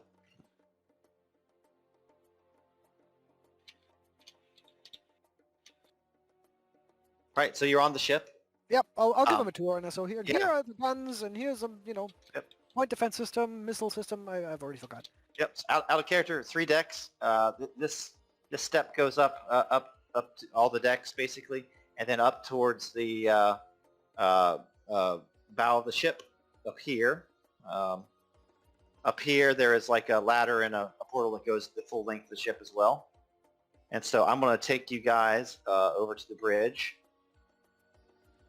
Is there a I'll take chance you- maybe in all the what is that called? The journal tab up top Mm-hmm. that you could just put the Crimson Wish floor plan on one, like just one picture, sort of? Yeah, I'll do that next one.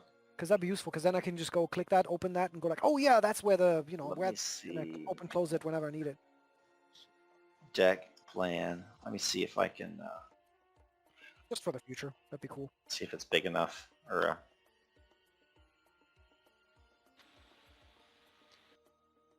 And you are sure this craft is space-worthy? Oh, 100%, absolutely. Don't be deceived by the odd improvements I've made.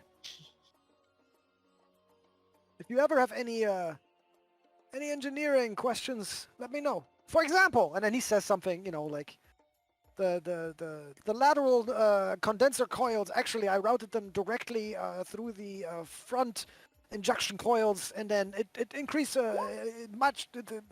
The reaction speed of the inductors were just increased by 12% at least. Isn't that fantastic? Like some techno stuff, the tech babble, right? Where you're like, mm-hmm, sure. Well, and I'm great in data gen and science, but I have 0 technical. So Ibrahim nods like he has some clue what you're talking about. Mm-hmm. But there you go. Oh, nice. Yeah. He will politely essentially show you the various areas of the ship, like where the guns are, where the living quarters are. Are there actually, is this, the living quarters are a little bigger than what we actually have on the ship, right? Yeah. We have the coffins, not the actual cabins. Okay, cool. Yeah. It's Yeah. deck plans are pretty close though. No, absolutely. Yeah. I just wanted to figure out if I needed to choose one or not. Yeah, he just shows those. He shows the weapons. He shows the computer console specifically for Ibrahim. And he Ibrahim is actually very makes a little interested, space because you see like his books and data slates like sort of like piled up on the desk, and he just makes some space and says, I'm sorry. I just love to read.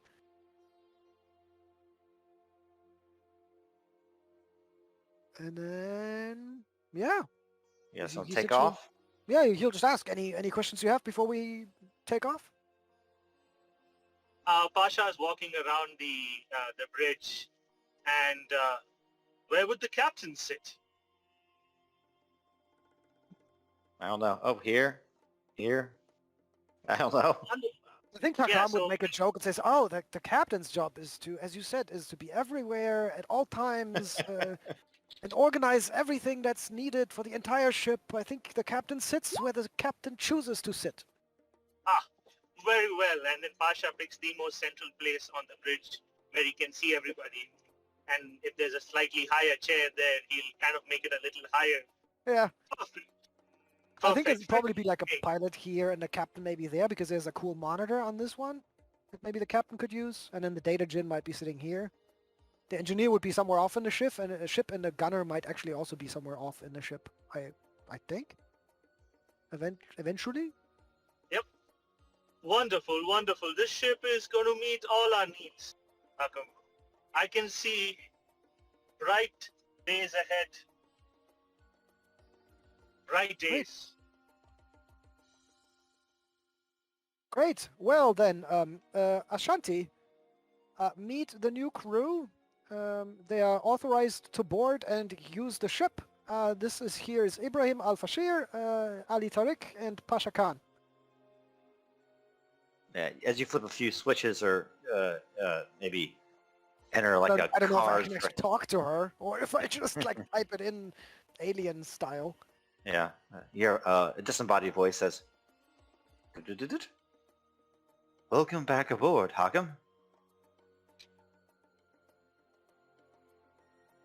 Well, if you don't mind, Ashanti, we need to go up to the station Gherabis. If you could just get us there, post haste. Very well. Welcome aboard, new friends. I look forward to meeting you." He looks at the others with a beaming smile and says, "Pretty great, huh?" Most fascinating. Ashanti. Remember now my name, Pasha, your captain. Is this true, Hakam? Do we have a new captain? I Yes. sense some pomposity in his voice. I think I would rather use the word grandeur. He does not own the ship or you, but he is the captain. Yes. Very well. Captain Pasha Khan. Well met. I look forward to carrying out your orders with 99% accuracy. And then he beams to everybody else and goes like, "Pretty great, right?"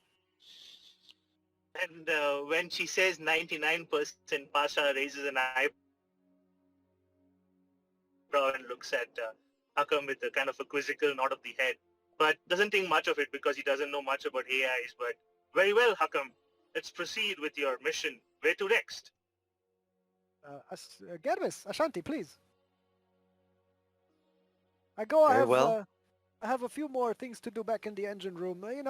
Constant work on this thing. And then Hakam sort of says, "Just yell or use the intercom. I'll be around." And then he leaves. Please, gentlemen. Find a seat, strap in, prepare for liftoff. I think engine room is at the back, so I'll put Hakam there. Roleplay what looks like as you guys rocket off through the atmosphere of Mira and head into orbit towards Gherabis Station.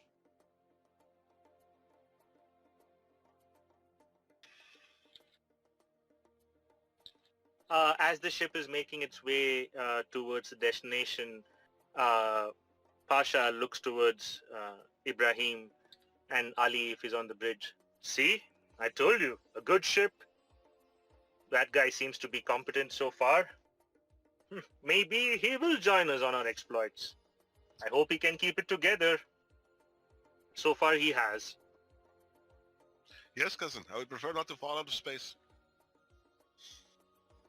Yeah, that's my preference as well. As he sitting there fidgeting a little bit. Yes. But I think if we make ourselves clear to him, our goals, I think he'll be agreeable. He seems to only care that his well-being not be hurt, and I think I can taken care of him now, haven't I, Ali? Yeah, I would say so.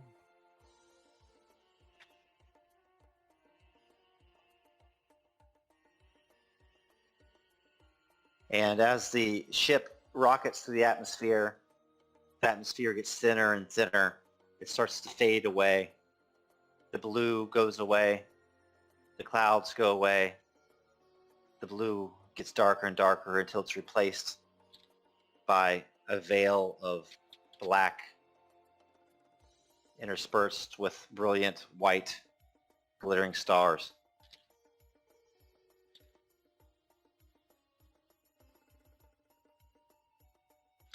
But that peaceful scene doesn't last. And we find ourselves back on Gherabis Station. And we find ourselves with a close-up shot of Peira Contara's face, her uncle lying lifeless on the floor at her feet. A fist-sized hole is gaping in the back of Hori's head, and his lifeblood has long since pumped out of it, and it pools in ever-growing concentric circles, even reaching Pierre's shoes. One of the agents looms over the slain physician. I'm so glad you could make it, Pierre. Now, come with us. We'll make sure that no harm comes to you. Please do not resist. I would hate to put a hole in your pretty face like I did your uncle. You are most valuable to me and my associate here. I think Pierre is just struck with horror as she's looking at her Uncle Hori, just aghast at everything that's happened in front of her, and her eyes are wide and she's looking towards them. And I think she just makes a break for it and just tries to run as fast as she can out the entrance that they came in. I want to see if you take any they don't have a good skill for this, do they? Or check to see if you take a mental stress or not. I will freely take one. I mean, she just watched, Yep.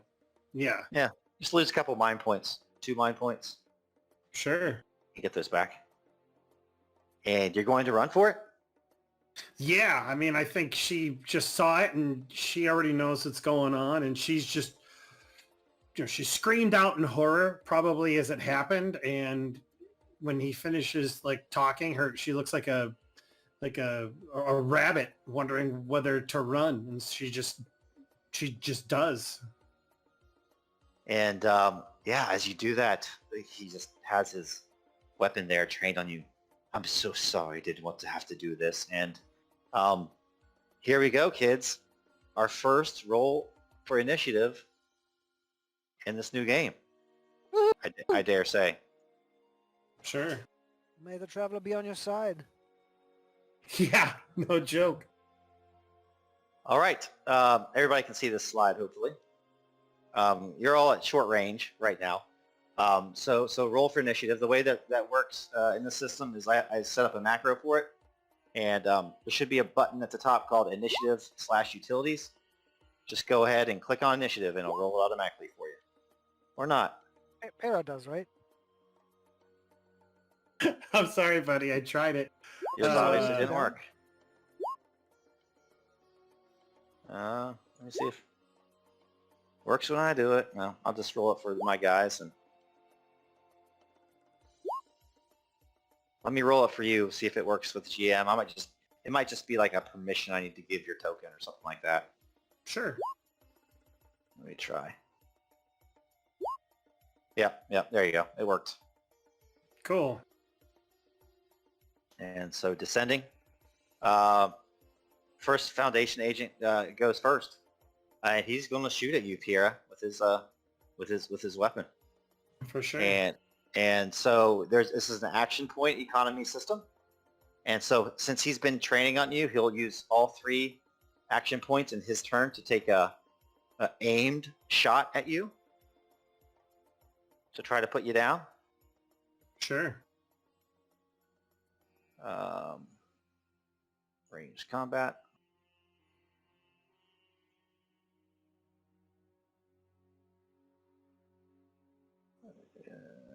believe that gives me 2.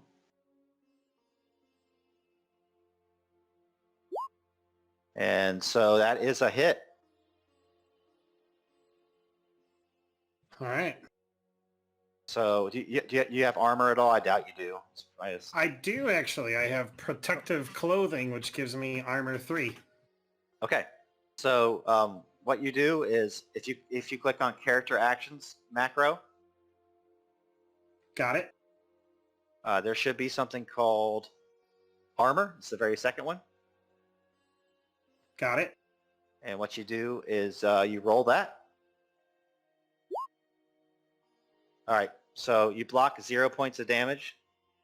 And so that's a hit. And so it's just like a single success. And that Falcon pistol does 2 damage. So that Okay. does 2 damage to your character. So you're down to 2 out of 4. He only rolled 1 6, so it's just 1 success. You can't really do anything special with that. But it did hit you, and I'll let you tell me what that looks like. See, I imagine like she's like, I gotta run, and she like begins to bolt, and he sees that action, and he levels the pistol at her, and it shoots her like right in her arm as she's taking off. Just explodes. You have this explosion of pain in your arm, left or right, doesn't matter which. And now it's your turn. What do you want to do? Yeah, she's like holding her arm as she got shot. She probably screamed out loud and is just running outside. Just running for the public place as best as she can to get away.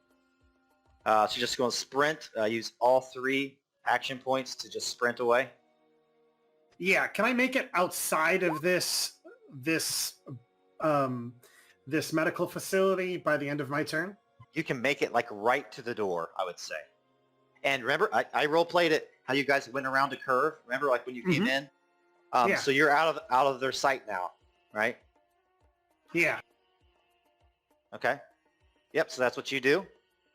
Is the door open or closed? It's closed, but it's like one of those doors that opens automatically, sci-fi door, you know? Okay, so yeah, as the door opens, presumably she like screeches to it and she just yells, "The doctor's been murdered!" as loud as she can. And the second agent's turn is up, and the guy that seems to be in charge says, "What are you waiting for? After her! After her! She's injured. Set your phasers to stun. Phasers. Set your Nice. weapons. Set Nice. your weapons to stun. She's more valuable to us alive than dead." And she chases after you, sprints. So he basically closes the distance, and he's again in short range of you, Peira. And as that happens, we're going to change back to some nice peaceful music. Sure. As this crew who's just having such a fun time meeting each other and meeting Ashanti, their cool ship intelligence, and they go and they have just docked at this this beautiful station, right? Just docked at this station, and they're like in the hangar. So there you go. Boom. I'll let you kind of roleplay with me as you kind of land your ship and enter into the space station. Tell me what it looks like.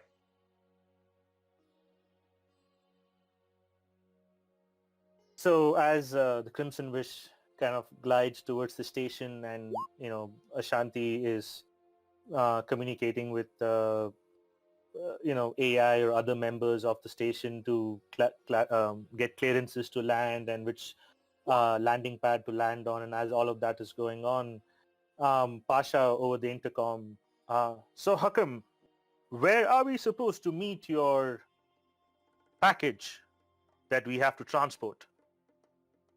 Instead of the intercom, you hear like through from the back of the ship, and it comes increasingly louder as he comes sort of like almost running forward. He says, "Oh yeah, we have to go to the hospital. It's the Gherabis Station Hospital." As he sort of gets into your room, he says, "Yeah, the hospital. Yeah, we have to get to the pick her up at the hospital. Her name is Peira." And kind of Pasha kind of nods his head to the side, like shaking his ears as if, the very last of your speech was really loud and kind of ringing his ears. Hakum, let's stick to the intercoms next time. At this rate, we are all going to make each other deaf, and we wouldn't now want that, would we? I missed you, Pasha. I missed you. Now let's go. Yeah, And Ali, do you carry a firearm?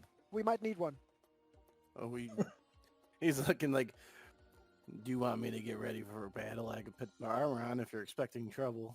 As I said before, inside the ship's different than outside the ship. When we leave the ship, yes, expect a battle. So I'm gonna need a minute then. Is it unless we are not allowed to carry our weapons on the station? Yeah, you are. Yeah, then absolutely, because then I will say like, oh, actually I have a rifle too. It's a bit old, but it works. I'll get it now. Yeah, Ali would suit up. I don't know how long it would take him to suit up all fully for his armor, body armor and stuff, and grab his rifle. I would assume. I guess I'm ready for anything. Yep. I have, what is that standard weapon they give? A Vulcan carbine? That's just a standard weapon. Yep. And then he says, I actually have not, I don't know much about the station, but maybe with Pasha here we won't have any, we can talk our way out of situations, yeah, problems, yes? yes, Maybe. yes. Maybe. Too late for that. Yeah. No, yeah, I'm trying not to metagame it, but Yeah, I know. Hakam is just So- wary. So as people are like like gearing up, and as you can see, Ali put on his armor, and Hakam kind of check his weapon. Gentlemen, we still are in civilized space, mind you. We don't want a bounty on our heads now. So keep the weapons and the fire in check. Ali, you know what I'm talking about. Don't go crazy yet. You'll know when it's time. And you will have fun then, but till then, let's see if we can use a little bit of the Pasha charm to get us out of trouble now, shall we? Yeah, listen to the captain, he says with a smirk.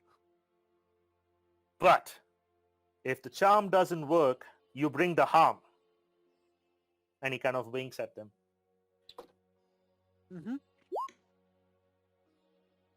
And before leaving, so, Ashanti, where on this facility is the medical bay place that we need to be? How do we get there? Can you just transfer that to my tabula, please? Absolutely, Captain Khan. You'll find the information directly on your tablet. You can find the clinic just inside the main forum, to your left. Are you feeling ill, sir? No, that is not illness that you sense. That is just my heart fluttering at the sound of the words Captain Khan. I like it. You may use that moving forward. Captain Khan. And he kind of walks out in a very grandeuristic, pompous as one can be as he walks out of the ship. Hakam walks next to you, and sort of with like almost wide eyes, and again this grin, like 'cause he's so happy, he's excited, and says, and she'll even do it 99 out of 100 times. And again, Pasha doesn't understand what it means. He turns to Hakam and kind of gives him a quizzical look, just but smiles. says nothing for. He just grins like he's so happy to be doing this. And then, yeah, we close up the ship behind us and make our way. Are you implying we can go there on foot, Bo? Absolutely. Oh, cool. Pretty close. Then, yeah, we just do the slow motion walk like in a cool movie towards the camera, all four of us, fanned out.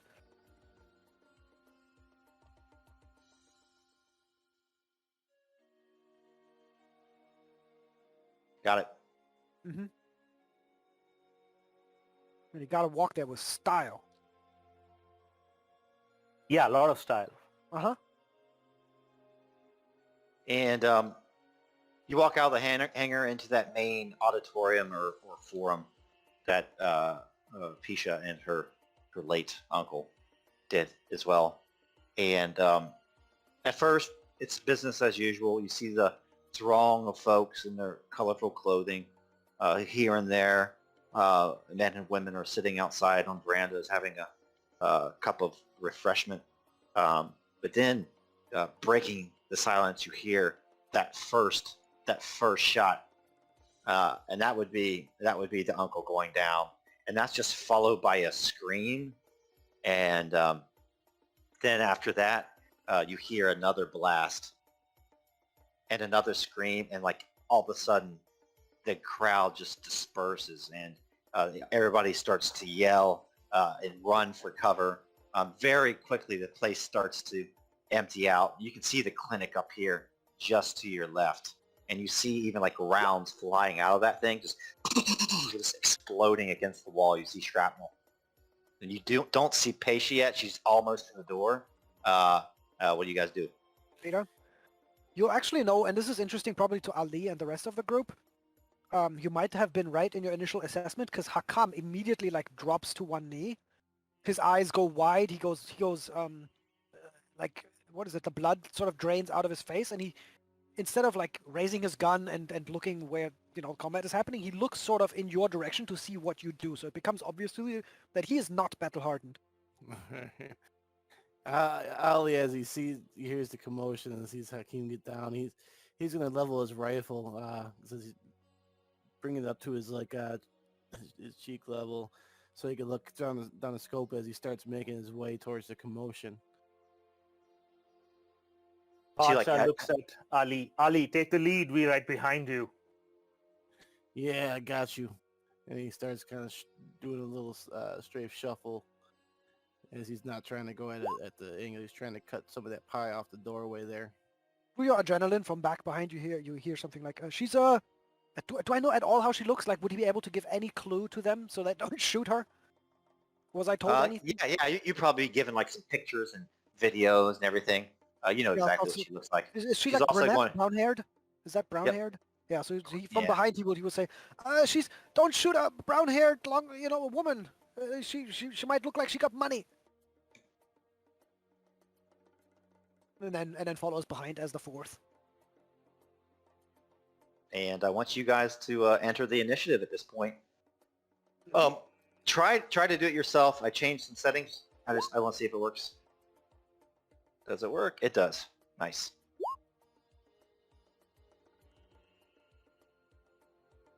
Low is good, right? No. Low is good. Damn it! Who hasn't rolled? That'd be me probably.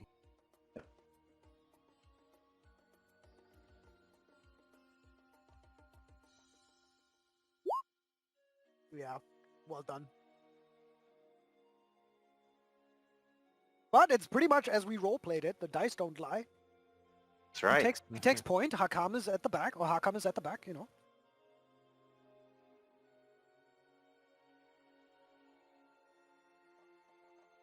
The first Foundation agent. The first Foundation agent was the one who was in the back, so he has to use all three of his. He has to use all three of his points to catch up and get within short range of Peira. So both of them now are like kind of down that hallway within short range of her. You guys can't see him story-wise, but they're right behind her. But he has to use all three of his action points, so he can't shoot. Ali, Tarek, it's your turn. All right. I don't think I thought I had my weapon in here, but it doesn't show, so I was putting in the stats for that. I'm not sure what I need to roll for it. He will come around as he sees here come around that corner. He will surely engage the first one he sees coming out. Oh, you didn't put your weapon in? What? Do you remember what you had? I can look Yeah, it up. it's the Vulcan. I was just getting to it right now. Vulcan carbine. Yeah. Do you want to put it in? Yeah, I can do that real quick as we go. What you can do is you can go into something called Overwatch. Yeah. Let me pull that up.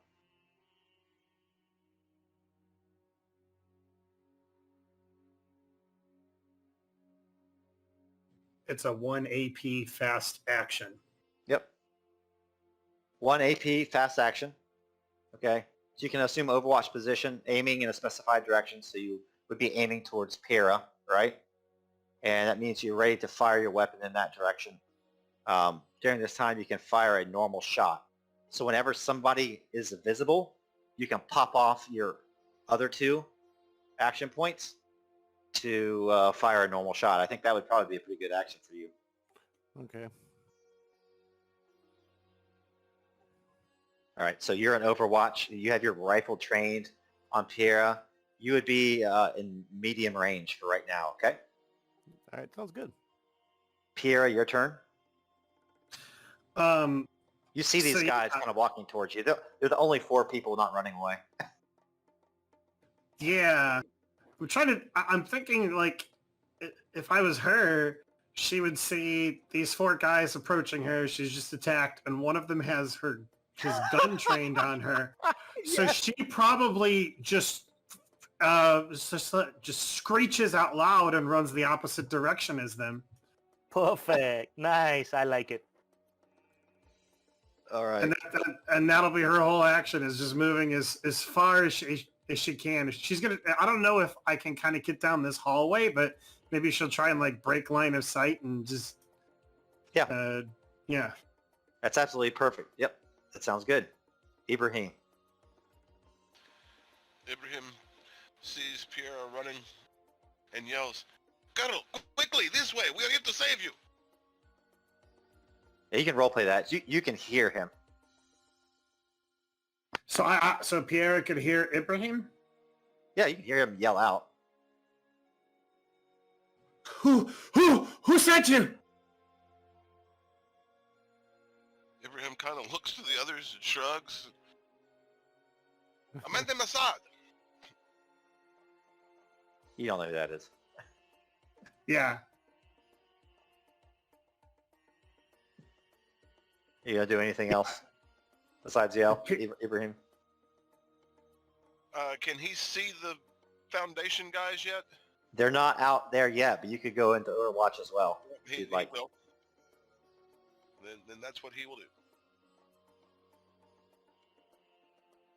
And yep, Foundation Agent number 2 just pops out into the open here. Looks to his left, right, trying to find where Peira has gone. He would use 1 action point of movement for that. But at that same time, both Ali and Ibrahim would be able to get off their shots. So are your stats in there yet, Yeah. Sim? Should Right, be.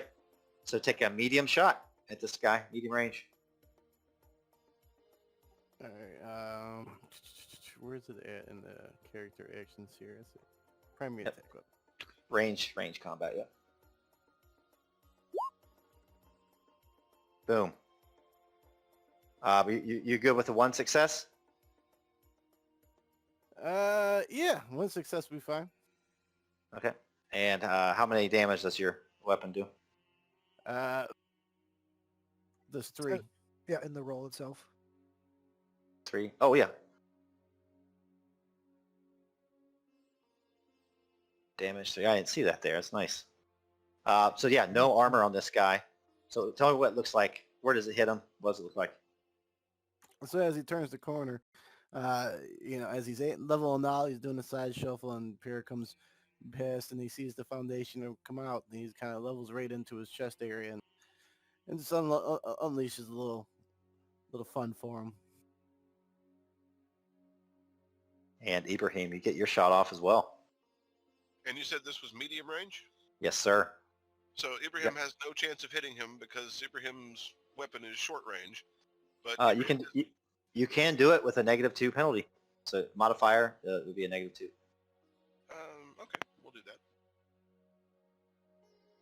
Good luck. And you can always pray.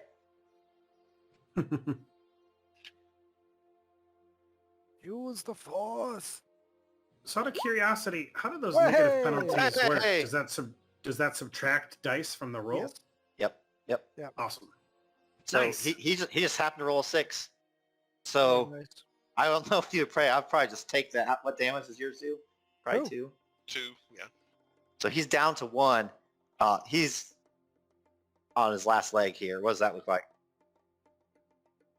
Ibrahim literally hits him in the leg, and wounds him and hopefully slows him down so that he at least can't catch Peira.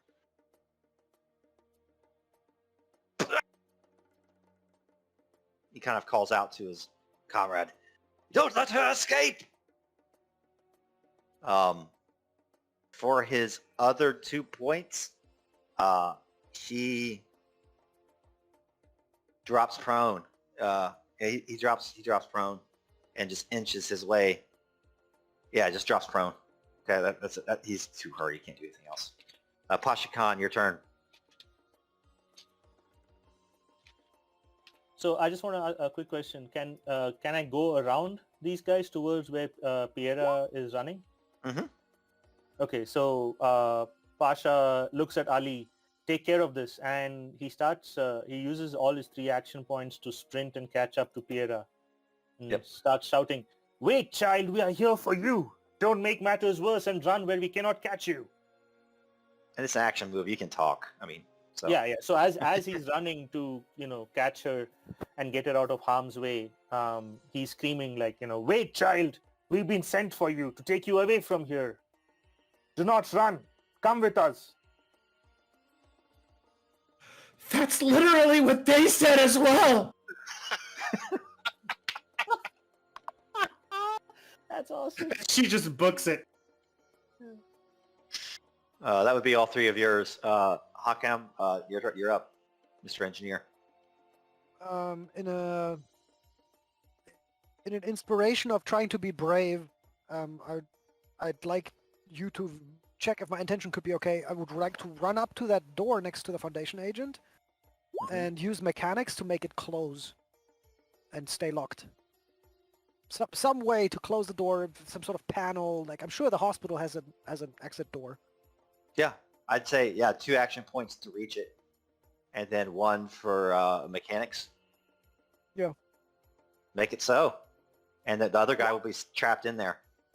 That's the goal. Yeah, I know that I'm right in front of the other Foundation agent, but I'm hoping that he gets taken out. But who knows? Mm-hmm. And he will yell. He will sort of yell down the hallway and said, "Hori hired us!" Whoa, that's a long list. And it's not in alphabetical order. Where is Oh, it's technology. That's right.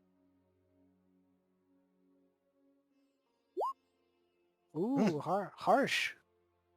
Dang. Better pray. I guess. Is this ordinary or primitive? If it was primitive, then tools might have helped. I don't know. It would be. I'd say you wouldn't have time for any of that. Yeah, fair. What do you guys think? Is it? Do we care whether the door is open or closed as much? I mean, I don't think it matters either way. It's a nice idea. He just wants to splatter him all over the place. I mean, I can see it just being the one there, and if you don't want to push, for the icons there. Come on, give me some dark points. Give me some dark I don't points. think I know he needs both. dark points. Both needs some. There you go. Hey! Hey. So I have one dark point. I don't know where I can keep track of that. I'll just don't. write on.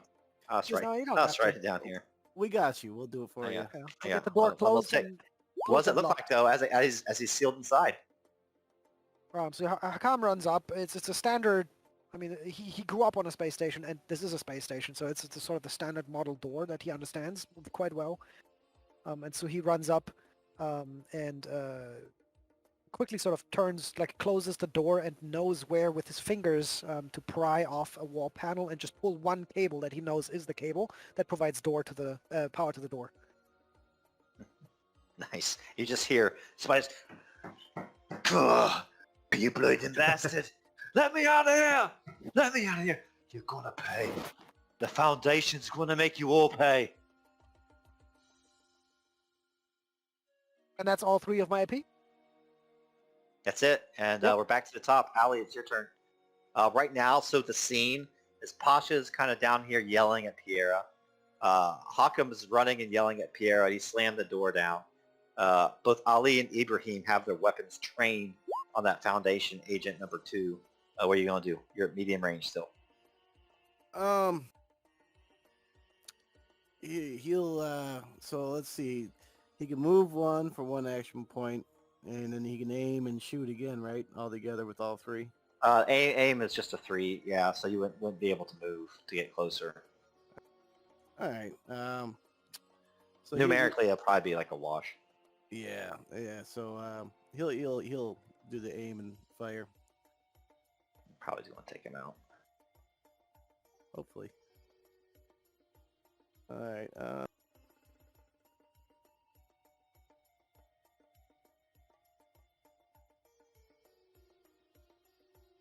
All right. So what does the aim give me again? +2. Thank you. Nice. Special What's it effect. like as you end his you end his life.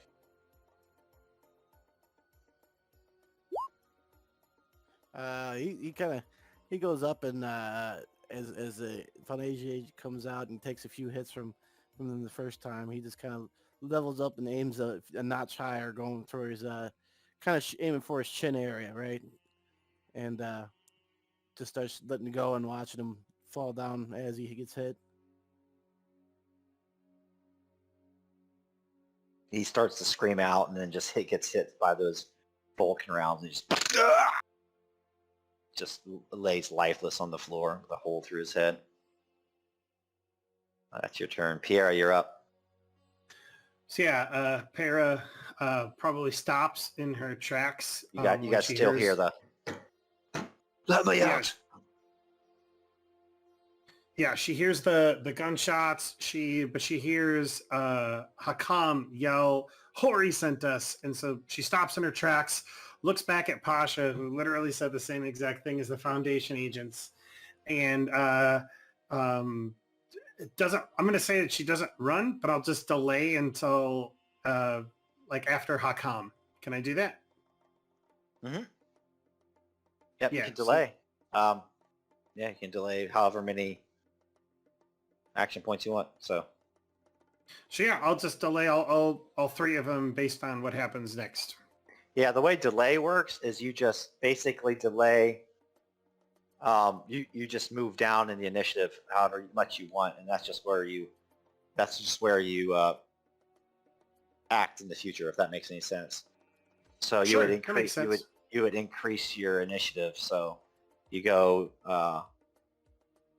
you just like move it to 6, so you're like 6.59, and then Ibrahim, you're up. Ibrahim walks over to where Hakam jerry-rigged the door, sort of claps him on the shoulder, says, "Friend Hakam, can you evacuate the atmosphere?" I'm actually just going to remove you guys up from combat if that's cool. Sure. Yep. By the power of killing people, we have Mhm. removed ourselves from combat. The perfect Uh, diplomacy. Hakam actually thinks about it for a second and then looks back and says, are you mad? It's a hospital. No. And then he looks down at the guy and says, but that might be worth something, right? And he points at the guy's gun. Ah, yes. And then he starts like running down towards Peira. He goes, Peira, your Hori hired us. Please, look at me. I'm not lying. Come, quick. So yeah, I think she has nowhere else to run. She doesn't know what to do, and so she like tentatively makes his. They're not shooting at her, so she walks off towards them. Actually, runs towards them. He puts like his arm around her and says, "We have a ship. We'll take you away from here in safety. Are there more of them?" I think she removes his arm from like maybe like kind of like moves out of the way of it, and she says, Sure. "No, just those two, from what I know. My uncle, he's dead. He's dead inside the clinic. He's dead." He says, "Oh no, that's terrible news. I'm so sorry. Our ship is that way." You guys hear a voice from the other end of the door. He says, "Yes, it's me. Yes, the ghost, she got away. Send them in. Send in reinforcements." Like he's She talking just- to somebody. Yeah, she just looks at them. She's like, go, we have to go now. Run, run, run. And I guess we run.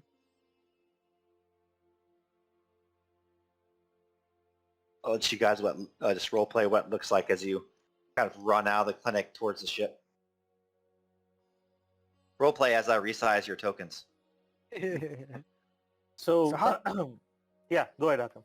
I was just going to say, Hakam makes sure he runs behind Peira and sort of says, to the right, now to the left. Yes, over there, it's that ship, right? Like in that way. And he also makes sure that sort of he can't lose sight of her if he follows her. Pasha will point to Ali. Ali, lead us out of here. Ibrahim, let's leave now. Leave that door alone. Yeah, Ali would think twice and start with his rifle, his Vulcan color beam still leveled out. He's sweeping and clearing as he moves. Ibrahim pirate- is now carrying Go the ahead. fallen agent's weapon and is running away from the door. Peira is like wincing as she's like holding her arm where she was shot. You can see her kind of like squinting her eyes. She's in pain. She's just running with everyone. Hakam notices that, and then with like a second later, he slaps literally just what is it, duct tape onto the wound. He's like that will hold for a minute.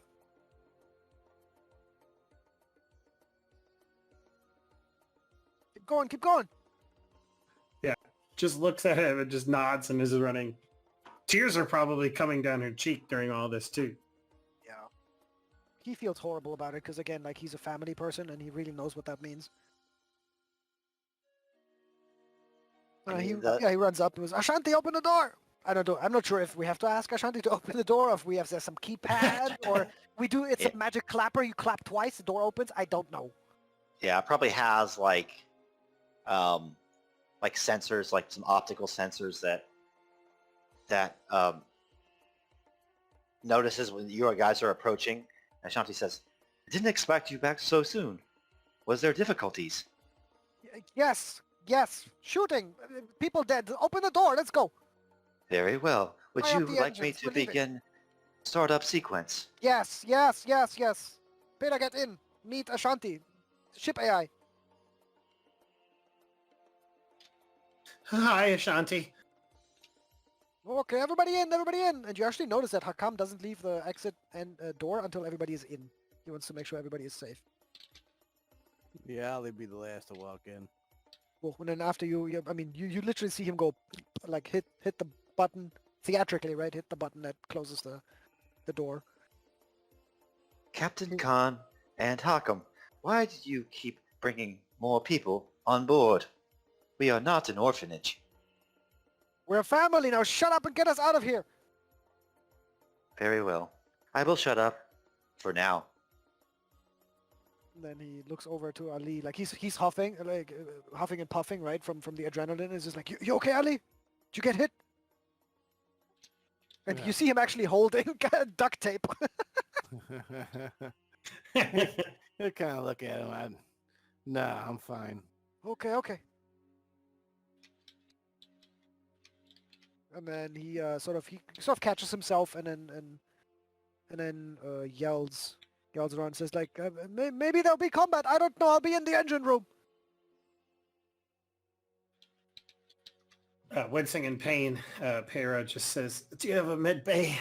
I really need to take care of this." Do we? Medical bay? I think you do. Let me check. Probably This somewhere is when here we should be wish- saving that. There, show to players. Boom. There you Oh, yes, we have a med lab. Yes, we Yeah, have a we do. med. Then so Hakam thinks otherwise. Just, oh yes, of course. Sorry, Peira. And then he comes running. You hear like a clunk, clunk, clunk, clunk of him running. And he's like, over here. Of course, you don't know this ship. Let me show you. Okay. From the bridge, Ibrahim, what does it look like as you guys fire up the engines and speed away from the space station, and it gets smaller and smaller behind you?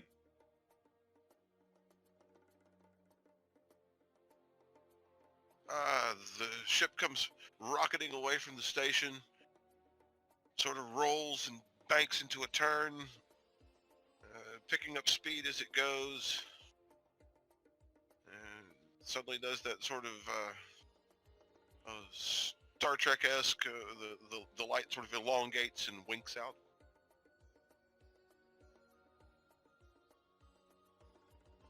Nice. I'll let you guys role play for a little bit, and then I want you guys to tell me who's doing what as far as roles.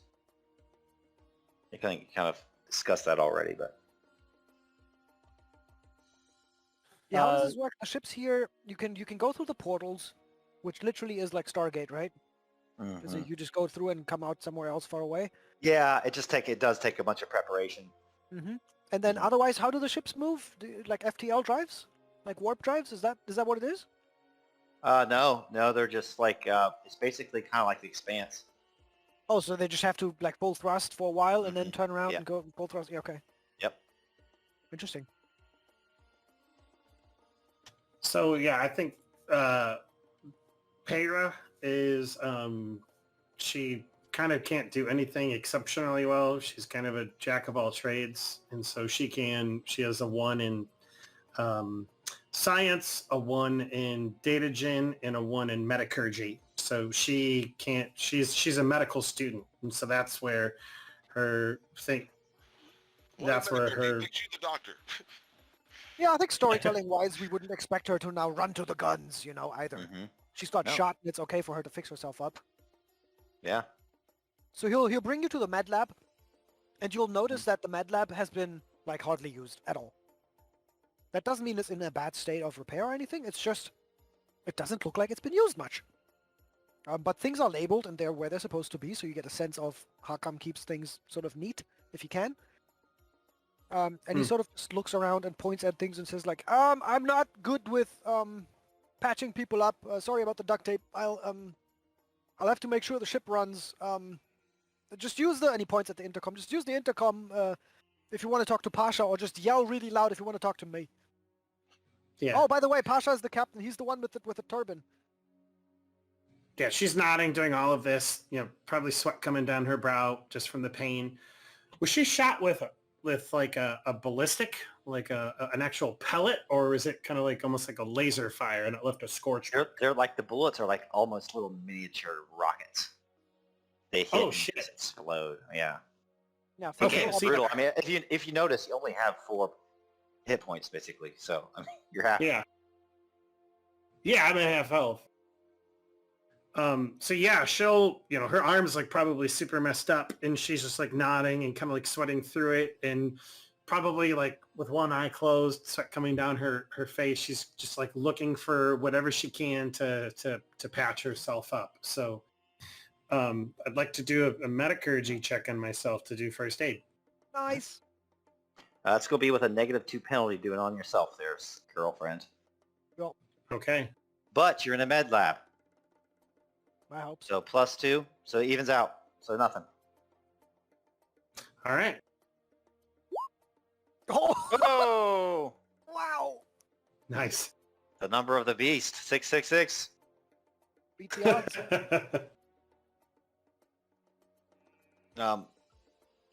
Narratively, you I mean, it's going to take a while to heal, but tell me what it looks like Yeah. as you are able to at least operate normally.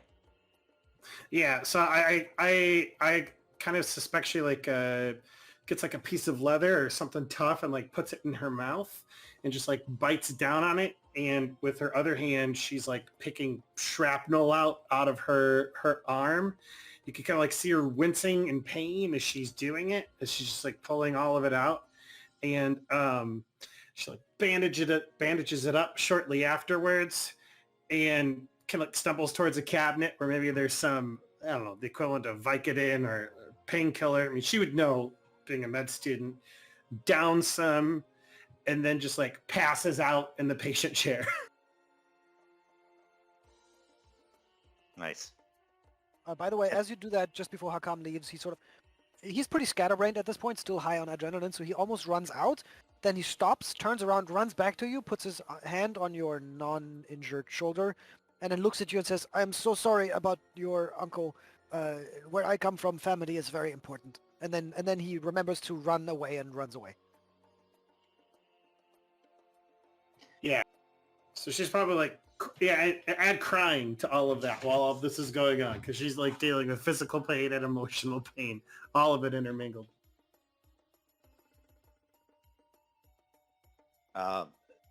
Ibrahim, as you slide up into the co-pilot seat, your fingers fly over the controls and you look at the sensors. I would like you to give me a data gen check with no modifiers right now for your passive sensors to see if you pick up on something. Nope, afraid not. Do you want to pray?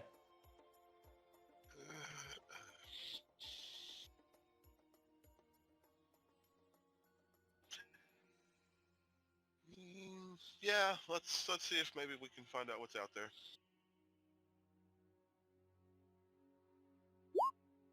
Hey! Yeah, so at first you don't see it, but role play what it looks like as you just you probably mutter some prayer because you're not familiar with these controls, and then you see it. You have popping up in medium range. These two vessels have their active sensors on, so they're a little bit easier for you to detect. But you see two starfighters like swing out from behind the station and start speeding towards you, gaining ground. They're at medium range right now. Basha, two small craft closing from behind rapidly. As Ali hears that, he's gonna start running towards where I guess the weapon system would be. Yeah, just pick a place. Pick a place on the bridge. Yeah, that's fine.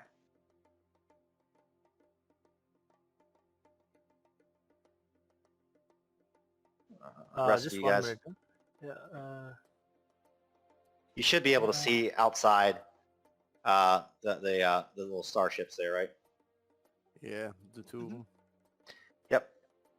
So instead of using their little range band thing they have in the back of the book, which would be fun at the table with minis, I think it'd be kind of fun because it's like a virtual. You're looking out, and the aura is like the distance, right?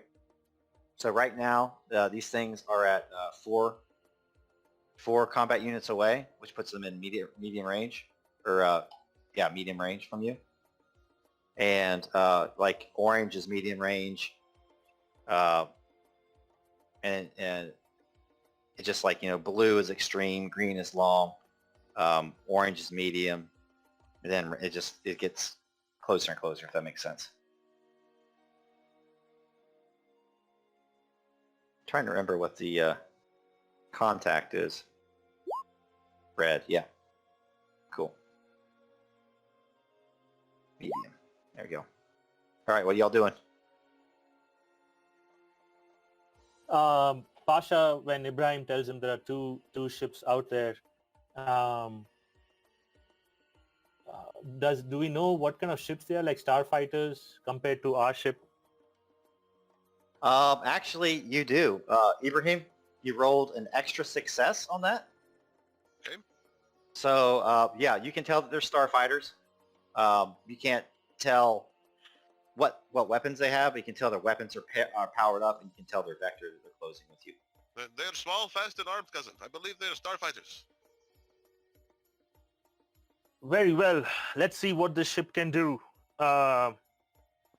Okay, so I believe it's not very clear what the captain does. I think I just rolled command and then give an order. Well, It's we got orders to roll. page Yeah, we got- 166.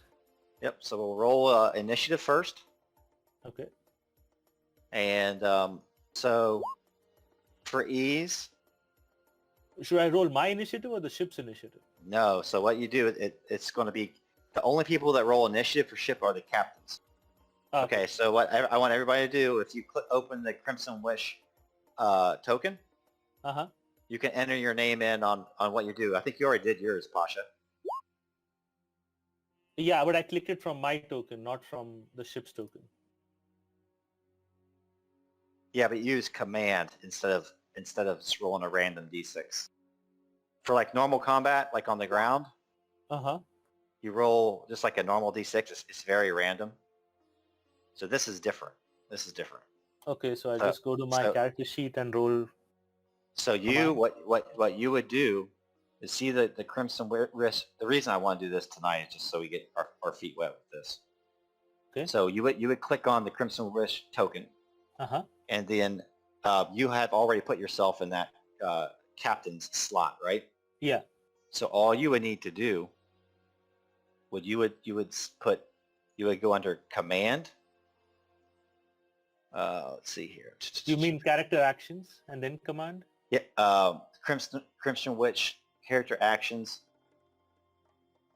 And command. Yes. Then command. And then That's only a 0d6? What? hang on a second here. Just roll your own command. Let's just do it that way. Come on. Let's see.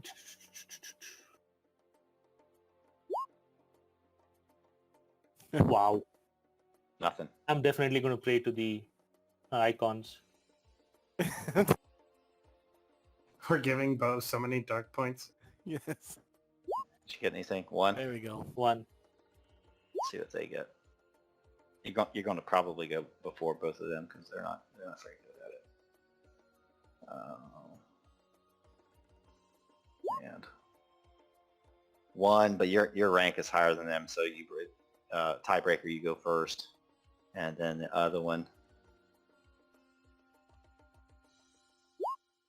0. Yep. So you go first. So it's you, then both the starfighters. Okay. Okay.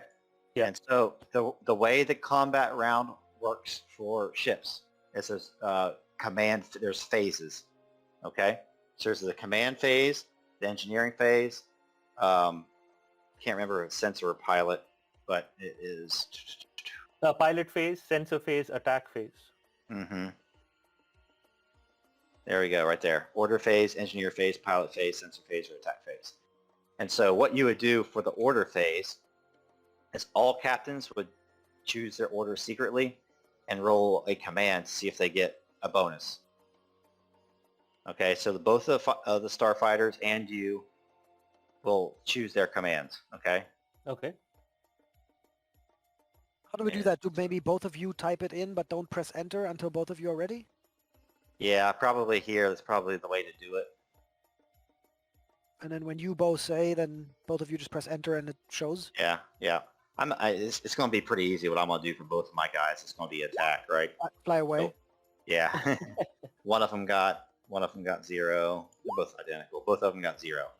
So all that means is that when I do my attack roll, I don't get a bonus. So depending on what your order is, Pasha, you're going to pass on bonuses to the rest of your crew. Okay.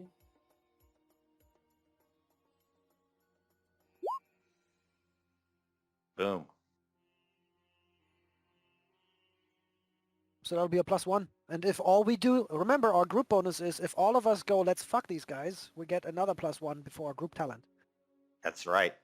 So it would be a +2 if you guys are all out attack. Like if the pilot, and I'm going to say that the ship intelligence, the pilot, the gunner, everybody just attacking, I will give you guys a +2.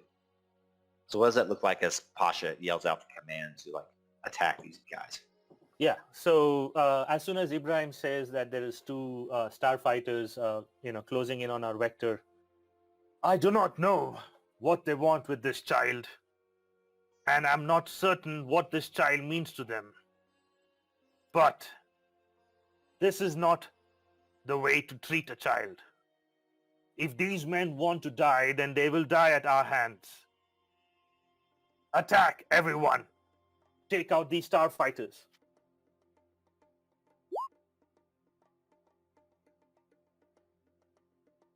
Nice. So engineer. We got Engineer. 5 OP to 5 Mhm. energy points to distribute. If Yep. I want to allow the pilot to do anything, I need to put 3 out of those 5 on piloting, unfortunately. Yep, because you have a class 3 ship. Right. And so there is a utility macro I made. If you click on utilities. Click on myself, I guess, first? No. You click on the actual ship. Oh, yeah, there it is. Yep. And then I click on what, engineer?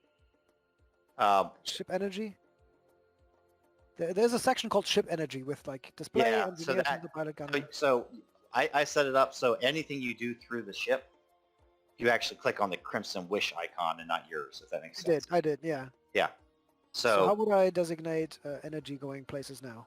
so display just prints it out for everybody, right? And then if you want to give points to engineering, you click that, you allocate it, et cetera, et cetera. Okay. We have a whole slew of weapons on the ship and we've never used them, so I don't know, can Ali only use one of them a turn? You can use one of them a turn, but your sensor guy can attack with the data beam and send data pulses as well. And he only gets to do, I think, one of the things, so he just needs one EP if I'm reading the sensor stuff. Okay, so data gen gets one, so I just click sensors once. Yep. Did that? Oh, hang on a second. I got it. Just tell me what you want to do, because I didn't give you guys... Sensors for sure gets one. I know that. And then I need to Sensors see, one. Can Ali shoot more than just one gun at a time? Is the question. Because he can fire weapon. It says fire weapon system. You cannot. So if I give him more than one EP, it just makes that give an extra die. It if I read does. the It rules gets a correctly. bonus. That's correct. Can you have multiple gunners or just one gunner? Multiple. You can't Really? have multiple. You can have multiple, but you can only fire one system at a time. But we do have several systems, right? So Mhm, that's we what do. Peira could do eventually? To shoot some of the other guns? Because we have, what do we have? We have an autocannon? No, no, we Ion just have an cannon? auto cannon, ion cannon, and I don't Those know are if the you have two torpedo. weapons. I don't No, know if we you have don't. torpedo. Okay, Yeah, so I'll give at least those are one the two EP. things that the gunner could fire. Now you have to pick one or the other on each turn to fire. You can't fire both, but having an extra gunner will give bonuses. Got it. Hakam goes with what Pasha said because screw these guys, and I'll assign 4 EP to the weapons. There's no fancy flying this turn. There's just smashing someone to pieces. So on your roll, you'll get a +5. All right. This could be just if you. So that's what I'll do. So gunner gets 4. Yep. Which you'll need 1 to fire the system, and then the other 3 give you +1 each. Yep. Awesome. And then next would be the pilot, which Ashanti. It doesn't have energy. Yeah, Ashanti says, maintaining current vector. Yeah, pretty much. Sensors. So Ibrahim is on the sensors. What you could do would be to get a target lock. If you want to get a target lock on one of the fighters, that will give you even more bonuses. So you could do that. That's probably what I would probably suggest you do. Okay, sounds good. And so what you would do then is, did you add yourself to the role? I believe you did. Yep. So you would just click on the ship, and then you would do ship actions, and then it would be sensors, and then the enemy signature is actually going to be no modifiers, so 0, because they're using active sensors against you, which is a +2, but their drive signature is a -2, so it evens out. You don't have to just trust the GM on a lot of this stuff. Nothing. So, Good. So nothing? You want to pray? Not this time. Not this time. What does it look like that you can't get a lock on these things? Maybe they're going too fast or whatever. I mean, that's okay. We already have a +5. So attack phase. What does it look like, Ali, as you zero in on one of these starfighters and take a shot? So, and the sensor's not gonna lock. He kind of puts a little more effort into trying to get the. I don't know which one I'd be trying to use for system, but he'd be trying to get a lock on one of the Foundation starfighters there. He'd probably be aiming for one seems to be the bravest. Yeah, I should. I'm doing it a little bit wrong. I should have been going each phase. It cycles through. So each phase, I should have cycled through the starfighters. Oh, all the captains, all the engineers, all Yeah. the... Yeah, I got it. Yep. So the only thing they would have done is close with you guys, and they're fast enough that they could close to very close. It's like dogfighting range, which is contact basically. So I'll just put close range. So now we're in close range. They're in close range. So that means he'd be aiming with the auto cannon, I guess. Yep. Yep. So what do I click here? Just fire primary weapon attack down the. Is auto weapon listed as a primary one? I think it probably is. If not, I could just roll the auto weapon. Yep, auto cannon is number 1. Yes. Light them up, then you get a +5. That's pretty So- pretty absurd. I love it. So which one would be the brave one that I'm aiming at here, Bo? Which one seems to become a little faster than the other? It's up to you. They're both closing at the same rate. All right, we'll take the one on the left out, Starfighter 2. I get a +5, right? Mm-hmm. Do us proud. Ah! No! Let me roll That their is armor. just insane. Blocks 1 point. So the way Holy that works, moly. you could crit them, but honestly, the best thing to do to destroy it would be to put all those extra dice into extra damage. So any dice you roll above the first one you need to hit, you just put into extra damage. And if you did that, it would destroy it. So that's what I would suggest. Yeah, that's what he'll do then.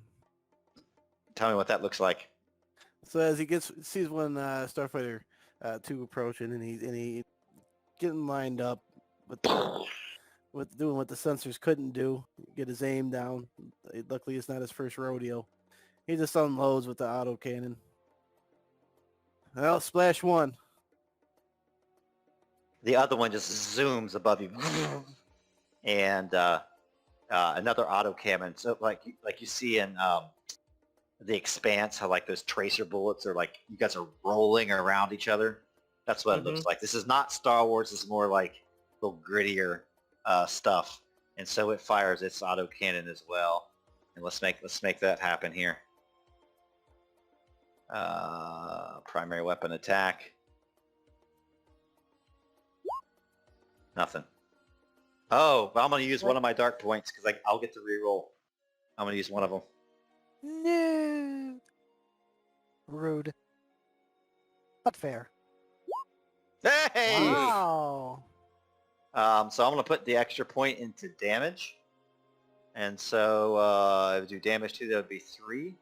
So got who wants 5 to armor. roll? Yeah, who wants to roll armor for the Crimson Wish? Somebody can do Can that. I roll One- armor so I Yeah. can do something? Of course. Yeah, so click on the Crimson Wish, ship actions and armor. Roll high. Oh, I That's not suck. high. No, you take 3. You take 3 hull damage. What does it look like as you guys just like some of the bullets actually they rip through the not the bridge, but you're getting your sensors are kind of lighting up that you guys are hit. Roleplay that. What does it look like? Wait. We have armor of 5. Yeah, we rolled 5 dice, and none of them came up a 6. I Yeah. see. I Yep. see. Yep. It's unfortunate, but yeah. Ugh. No one to blame but the oh. captain. At the back, Hakam's just yelling. He's yelling something in some other language that maybe he picked up from his engineer family. But he's clearly unhappy. So yeah, you're down 3 of 7 hull points. Yep. So yeah, 4 left. Or a simple. Yeah, I Uh, think. Oh, Did he say the ship is coming apart? No. Nope. If any of you would understand it, it was literally just like really, really dirty sailor talk, swear words, like stuff I don't want to record in RP, but it's bad. It's very vulgar. So we're back. Ollie- Go ahead. Ali wouldn't even be paying attention to it. It's normal talk. He's just kind of Mhm. doing his aim. Understood every bit of it.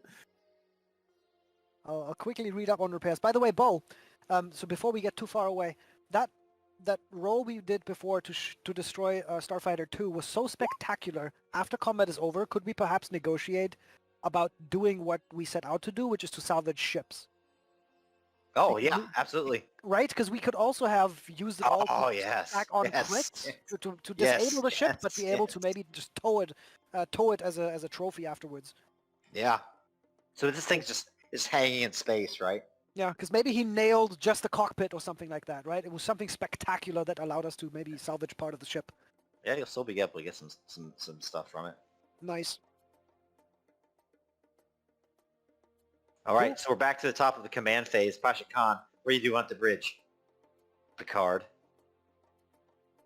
Captain Khan. Type in what you want to do, and then Bo does the same, I guess. So that Bo doesn't get a chance to Oh. react.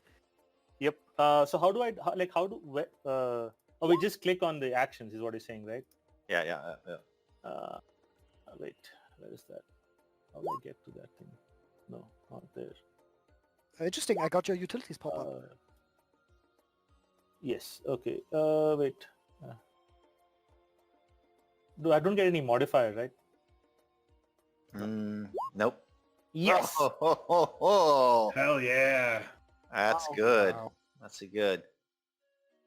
I think they get a +2. For every success, the crew gains +1. So they get a +3? Yep. Oh, Insane. Plus, if you guys go full whole hog, I'll give you another one, so +4. Yeah. So this is what Pasha is doing, right? He's just gotten the ship. He's just made promises of what they can achieve out in the expanse of the space. The ship has everything he needs. He can see his destination and his, destiny unfold himself. And there is these mosquitoes that seem to be intent on harming a child in his care. So Pasha gets on the intercom. Either we live or they die. You see, there's only one choice. They die. Train everything we have on them and leave nothing behind. Nice. Engineering phase. Engineer. I'm gonna reset them. Or you can set them however you want, actually, using that macro. You want me to try again? Oh, I have to do it. I forgot. Yeah, it's give 1 to sensors, and I'll give the rest to the weapons. The rest to the gunner. Finger guns. Yep. Right, like that. That's right. I can always repair afterwards, and if we're dead, we'll make a new ship. That's good. That's good. Now sensors can get a lock. Okay. All right, sensors, you're up.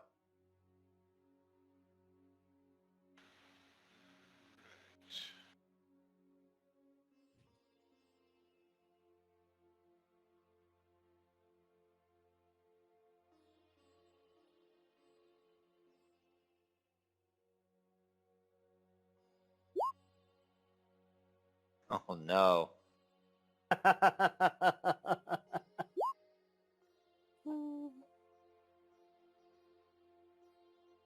You got a lock. I don't know what a crit lock would do. Probably a +2 instead of a +1. What's it Jesus. say? Sensor phase, target lock. Giving a positive +4. modifier equal to the number of sixes rolled. No, no.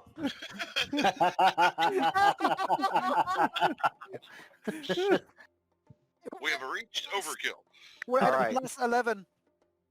Yeah, are you a +11? I haven't been Yeah. keeping up. Is that right? I trust you. I trust you. It's 3 for command, All right, and or 10, +10, right? Plus Yep. 10, yeah. 3 And, energy, 3 lock. Ashanti, for her part, says, maintain course for destruction. Kill them, boys. And then the gunner would be up. All right, so he would can do the same thing as last time. Pull the You auto can't cannon miss, around. buddy. You can't miss. We got that Oh, lock he on can. there. I've seen people roll like a D8. Like, well, I've seen him roll 8 dice and get no 6s, but 11. No, it's 11 plus what he himself still has. This is just Yeah. a plus 10. So whatever you already have, +10. Yep. So he with the sensors already getting the lock on makes it all that easier. Smiles this time. Thanks, Abraham. It's Oh, yes, I see. and then go ahead and let loose with the autocannon. So it's a +10, right? Yep. Plus 10, yeah. Yeah, from back in the ship, Hakam yells something very aggressive. What happened? Wait, what there? happened there? I think he broke it. Yep, Let's try it's this just too again. much. I think you had your character selected, not the ship icon. Possible. Let's see. Try that again. I believe in you.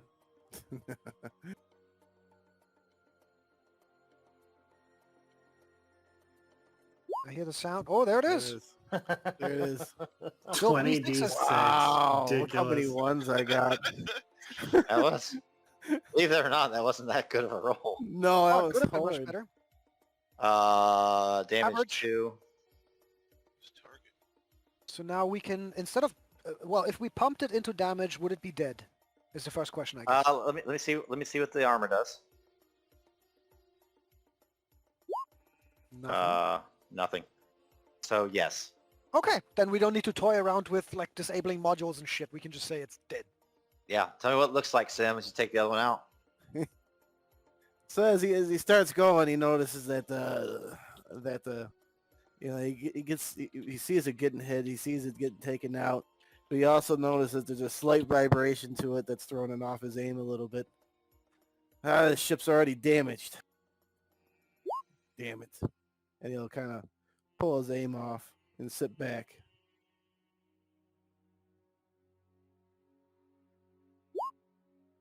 From the back, you hear Hakam yell, "Are they dead? Are they fucking dead?" And Ali will lean back over. Yeah, splash another one. He's no longer able to come after us. You hear something metal clang like he's throwing a wrench at the wall and says, "Fuck yeah!" There's obviously a bit of a temper on the guy. These people are trying to kill you. Yeah, Over yeah, the absolutely. intercom is like, Ali, well done. Ibrahim, I knew you could do it. And to think, Ali, I left you there back in the dunes in Dabaran. Yeah, luckily I found my way out. And he kind of smiled. Don't worry, that means I owe you one. The icons have definitely done their part in bringing us together, men.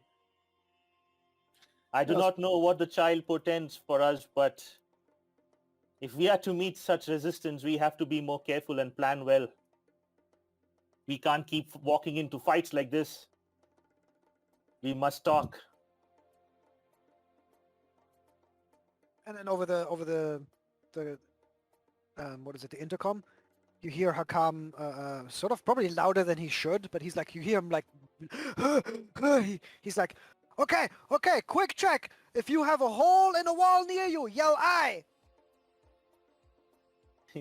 Pasha is looking all around. And doesn't We didn't get crit, but it's just something that he was taught as a child. Yeah, You know, yeah, that yeah. thing that they do on a Yeah. space when you grow up. And And then Pasha after for a the few first seconds- time realizes, oh shit, this thing can get walls in it. Or Yeah, holes in absolutely, you it. could absolutely have a hole. Yeah, yeah. But when you're so pompous that Yeah, he's like, what? Didn't occur to him. Yeah, holes? Oh shit. So after a few seconds, he's like, okay, I'll start fixing. And then I'm hoping that it occurs to one of your greedy characters that we should probably tow the shit out of those, salvage. Yeah. Yeah, this is gonna say, Ali, Ibrahim, can you guys work together to bring one of those ships? Bring it along with us. Let's see what we can gather from it. Of course. Waste not, want not, as we were raised to. Remember? We did buy ourselves if there a are service holes, what station. keeps the air in? His ego.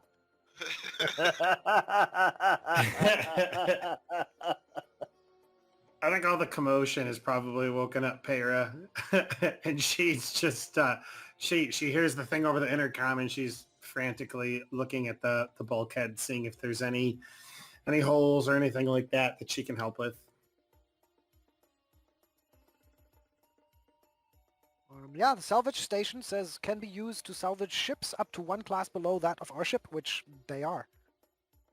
So we get 2 of them then, huh? I Yep. actually have an exo shell, so I can go outside, no problem. My character is good with exo shells. So he could strap the ships onto ours if we needed to, just so we can get away with Yeah. them Yeah, somewhere let's, safe. let's do that. Like just strap it along our body at the hull, and then we'll just like kind of fly away from the sector. Because in space, like we just have to fly an hour in any direction, and we'll be by ourselves. Yep. Honestly, and then Yeah. we can take all the time we want to dismantle all this stuff. Yeah, for sure. Okay. So yeah, Hakam was probably like trying to fix some of the damage when someone comes up and says, "Hey, we're trying to actually salvage these ships," and he sort of like hits his forehead with, on purpose, like with his head, like slaps his forehead and says, of course, money. Ah, am I glad to have you guys with us? Let me get in my exosuit." And then he has a private exosuit, and then he'll go outside. And if any of you want to come with, you can come with. Otherwise, he'll deftly sort of, not salvage, but what is it called? Like just strap them on the ship, sort of. Yeah. Yeah. Whatever that's called. Secure them, Just- moor them. Just I don't need know the right just words. need some ratchet straps. You're good. Yeah, exactly. Thank you. Yes, exactly. Does the ship come with any like spacesuits or anything that we could use to go outside and assist? Mm-mm. I think a docking ship would have station, some technically? sort of. Yeah. You guys have a salvage station. I mean, you I don't know what it looks like, but like you're able to take care of this. You have the resources you need to salvage a ship. We'll just say that. Great. Yeah, we can absolutely cut it apart, and that's really a roleplay decision. So either we salvage them by cutting them into pieces, right? Or if you would prefer to be more included, we also actually invested in a docking station. So if you have Hakam go first into the ship and just patch the hole that you made with the autocannon, then we could dock with it and start salvaging it inside The out. hole, Like as if there's one hole. Okay, fair. Yeah, right. I mean, Well, yeah. All right, we'll just cut it apart. We'll just be savage. We'll just like the Ravagers or whatever they're called in Firefly. We'll just cut it into pieces. I like the fact Now that when these you are can, peons right and that way. you're not unscathed either. Oh no, they could have killed us. Yeah. They could have totally. If both of them had hit hard, we'd be dead. Yeah, if they rolled a command higher than you and they went first and stuff. Yeah. And end of round 2, we could have been stranded in space. Reavers. That's what they're Reavers. called. Thank you, Reavers. Reavers. Yep. You're welcome. So we I got mean, this if stuff somebody going on. flies by and they just see all this stuff like strapped to the outside of our ship, they might think we're a Reaver, right? Yeah, I think Peira's just walking around the ship like she doesn't know what to do. She's never been in and she doesn't know where to go or anything. So she's probably just like sitting at a table, just Yeah. watching you all go to and fro. You might Yeah, find what- some scientific books lying around and tabulas, because Hakam is a scientist, so he has in the ship. There's stuff lying around of his. Oh, she'd love that. Perfect. So yeah, so maybe she like stumbles on that and she's just reading through it while you guys are all at work. Yeah, Space pairing 101. Look for holes. Each of you can give me a little bit of role play about like what you're doing as the scene closes, and then I want to let Peira kind of close it out because I think she has the biggest kind of character development arc. Yeah. So let's go, Pasha Khan.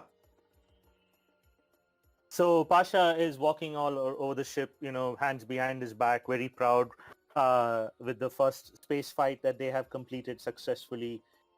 He's looking out of the window and kind of monitoring what Hakam is doing. And as he's walking along, he's asking questions to the AI about the capabilities of the ship and stuff like that. Ali Tarek. Ali, as the combat dies down and everybody starts getting ready to go do a few things, Ali goes ahead and he's gonna take his pull out a syringe and before he goes to do anything, he's gonna give himself a little injection of Opor because he loves the stuff. And as he puts it back away, he gets a nice little buzz as he starts walking towards over to the scavenging dock area to see if he give a hand since he's no longer needed. He's not censored, so he can walk away because he's not firing a gun at anybody. Ibrahim. Ibrahim is completely engrossed in the ship's computer. He is in full nerd mode. Every once in a while you hear him sort of sigh with exasperation and mutter something as he's restructuring file folder. He's rebuilding the tree, basically. Reorganizing the whole thing. And as you do that, Ashanti's like, "What are you doing?" Who was in here? It looks like the place has been maintained by rats. Quit poking around in there. Just like most men, you do not know what to do and you're poking around in there.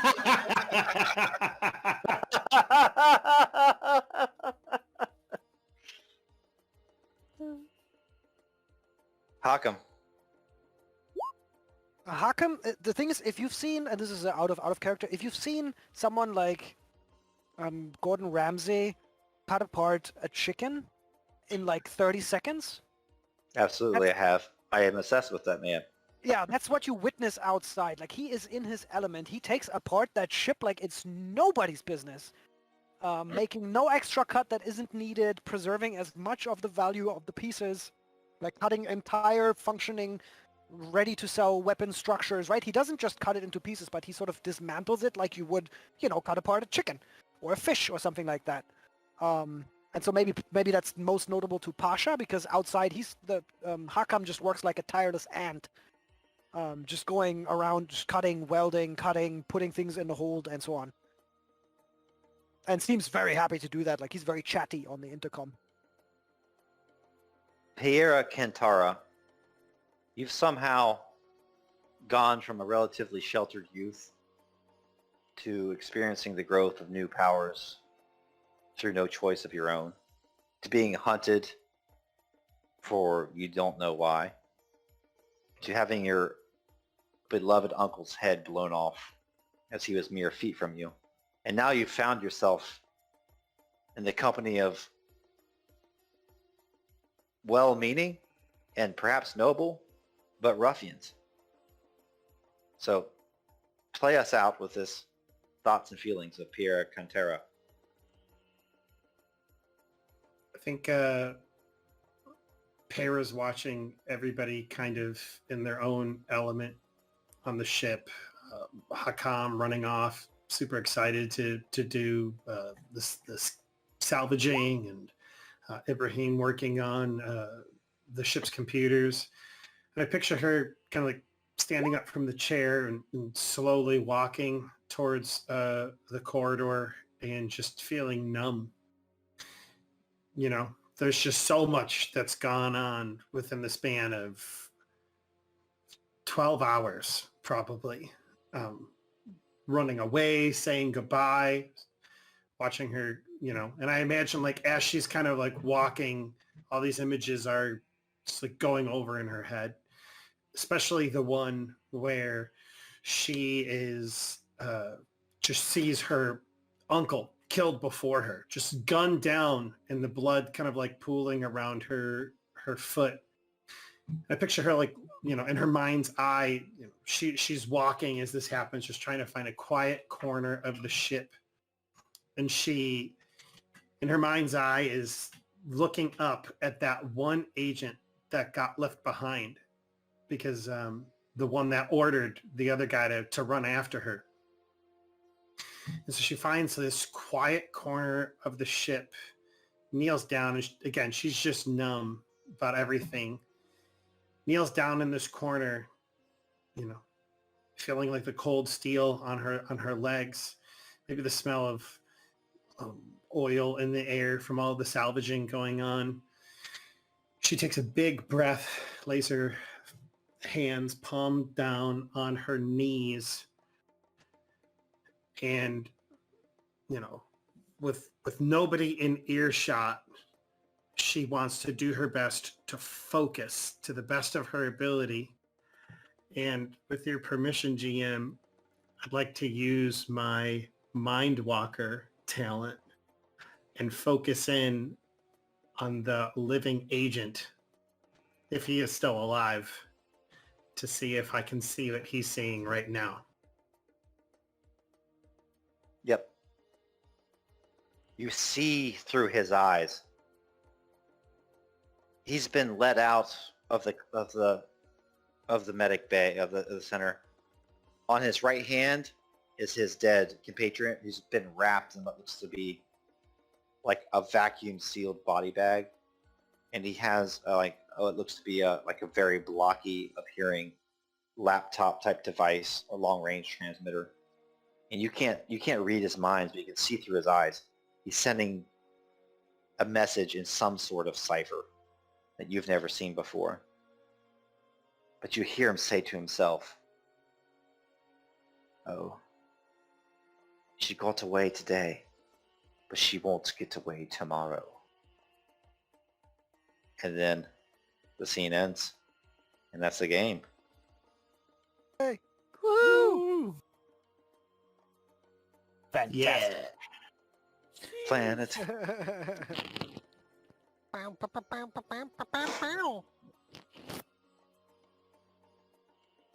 That was awesome. That was Very so much nice. All fun. right. I'm so Good, jazzed. good, good first Or- session. Thank you. or play sabotage, right? Very fitting. Very cool. Sabotage. All right. I think that went pretty well. It did. And we Awesome. clapped those fighters.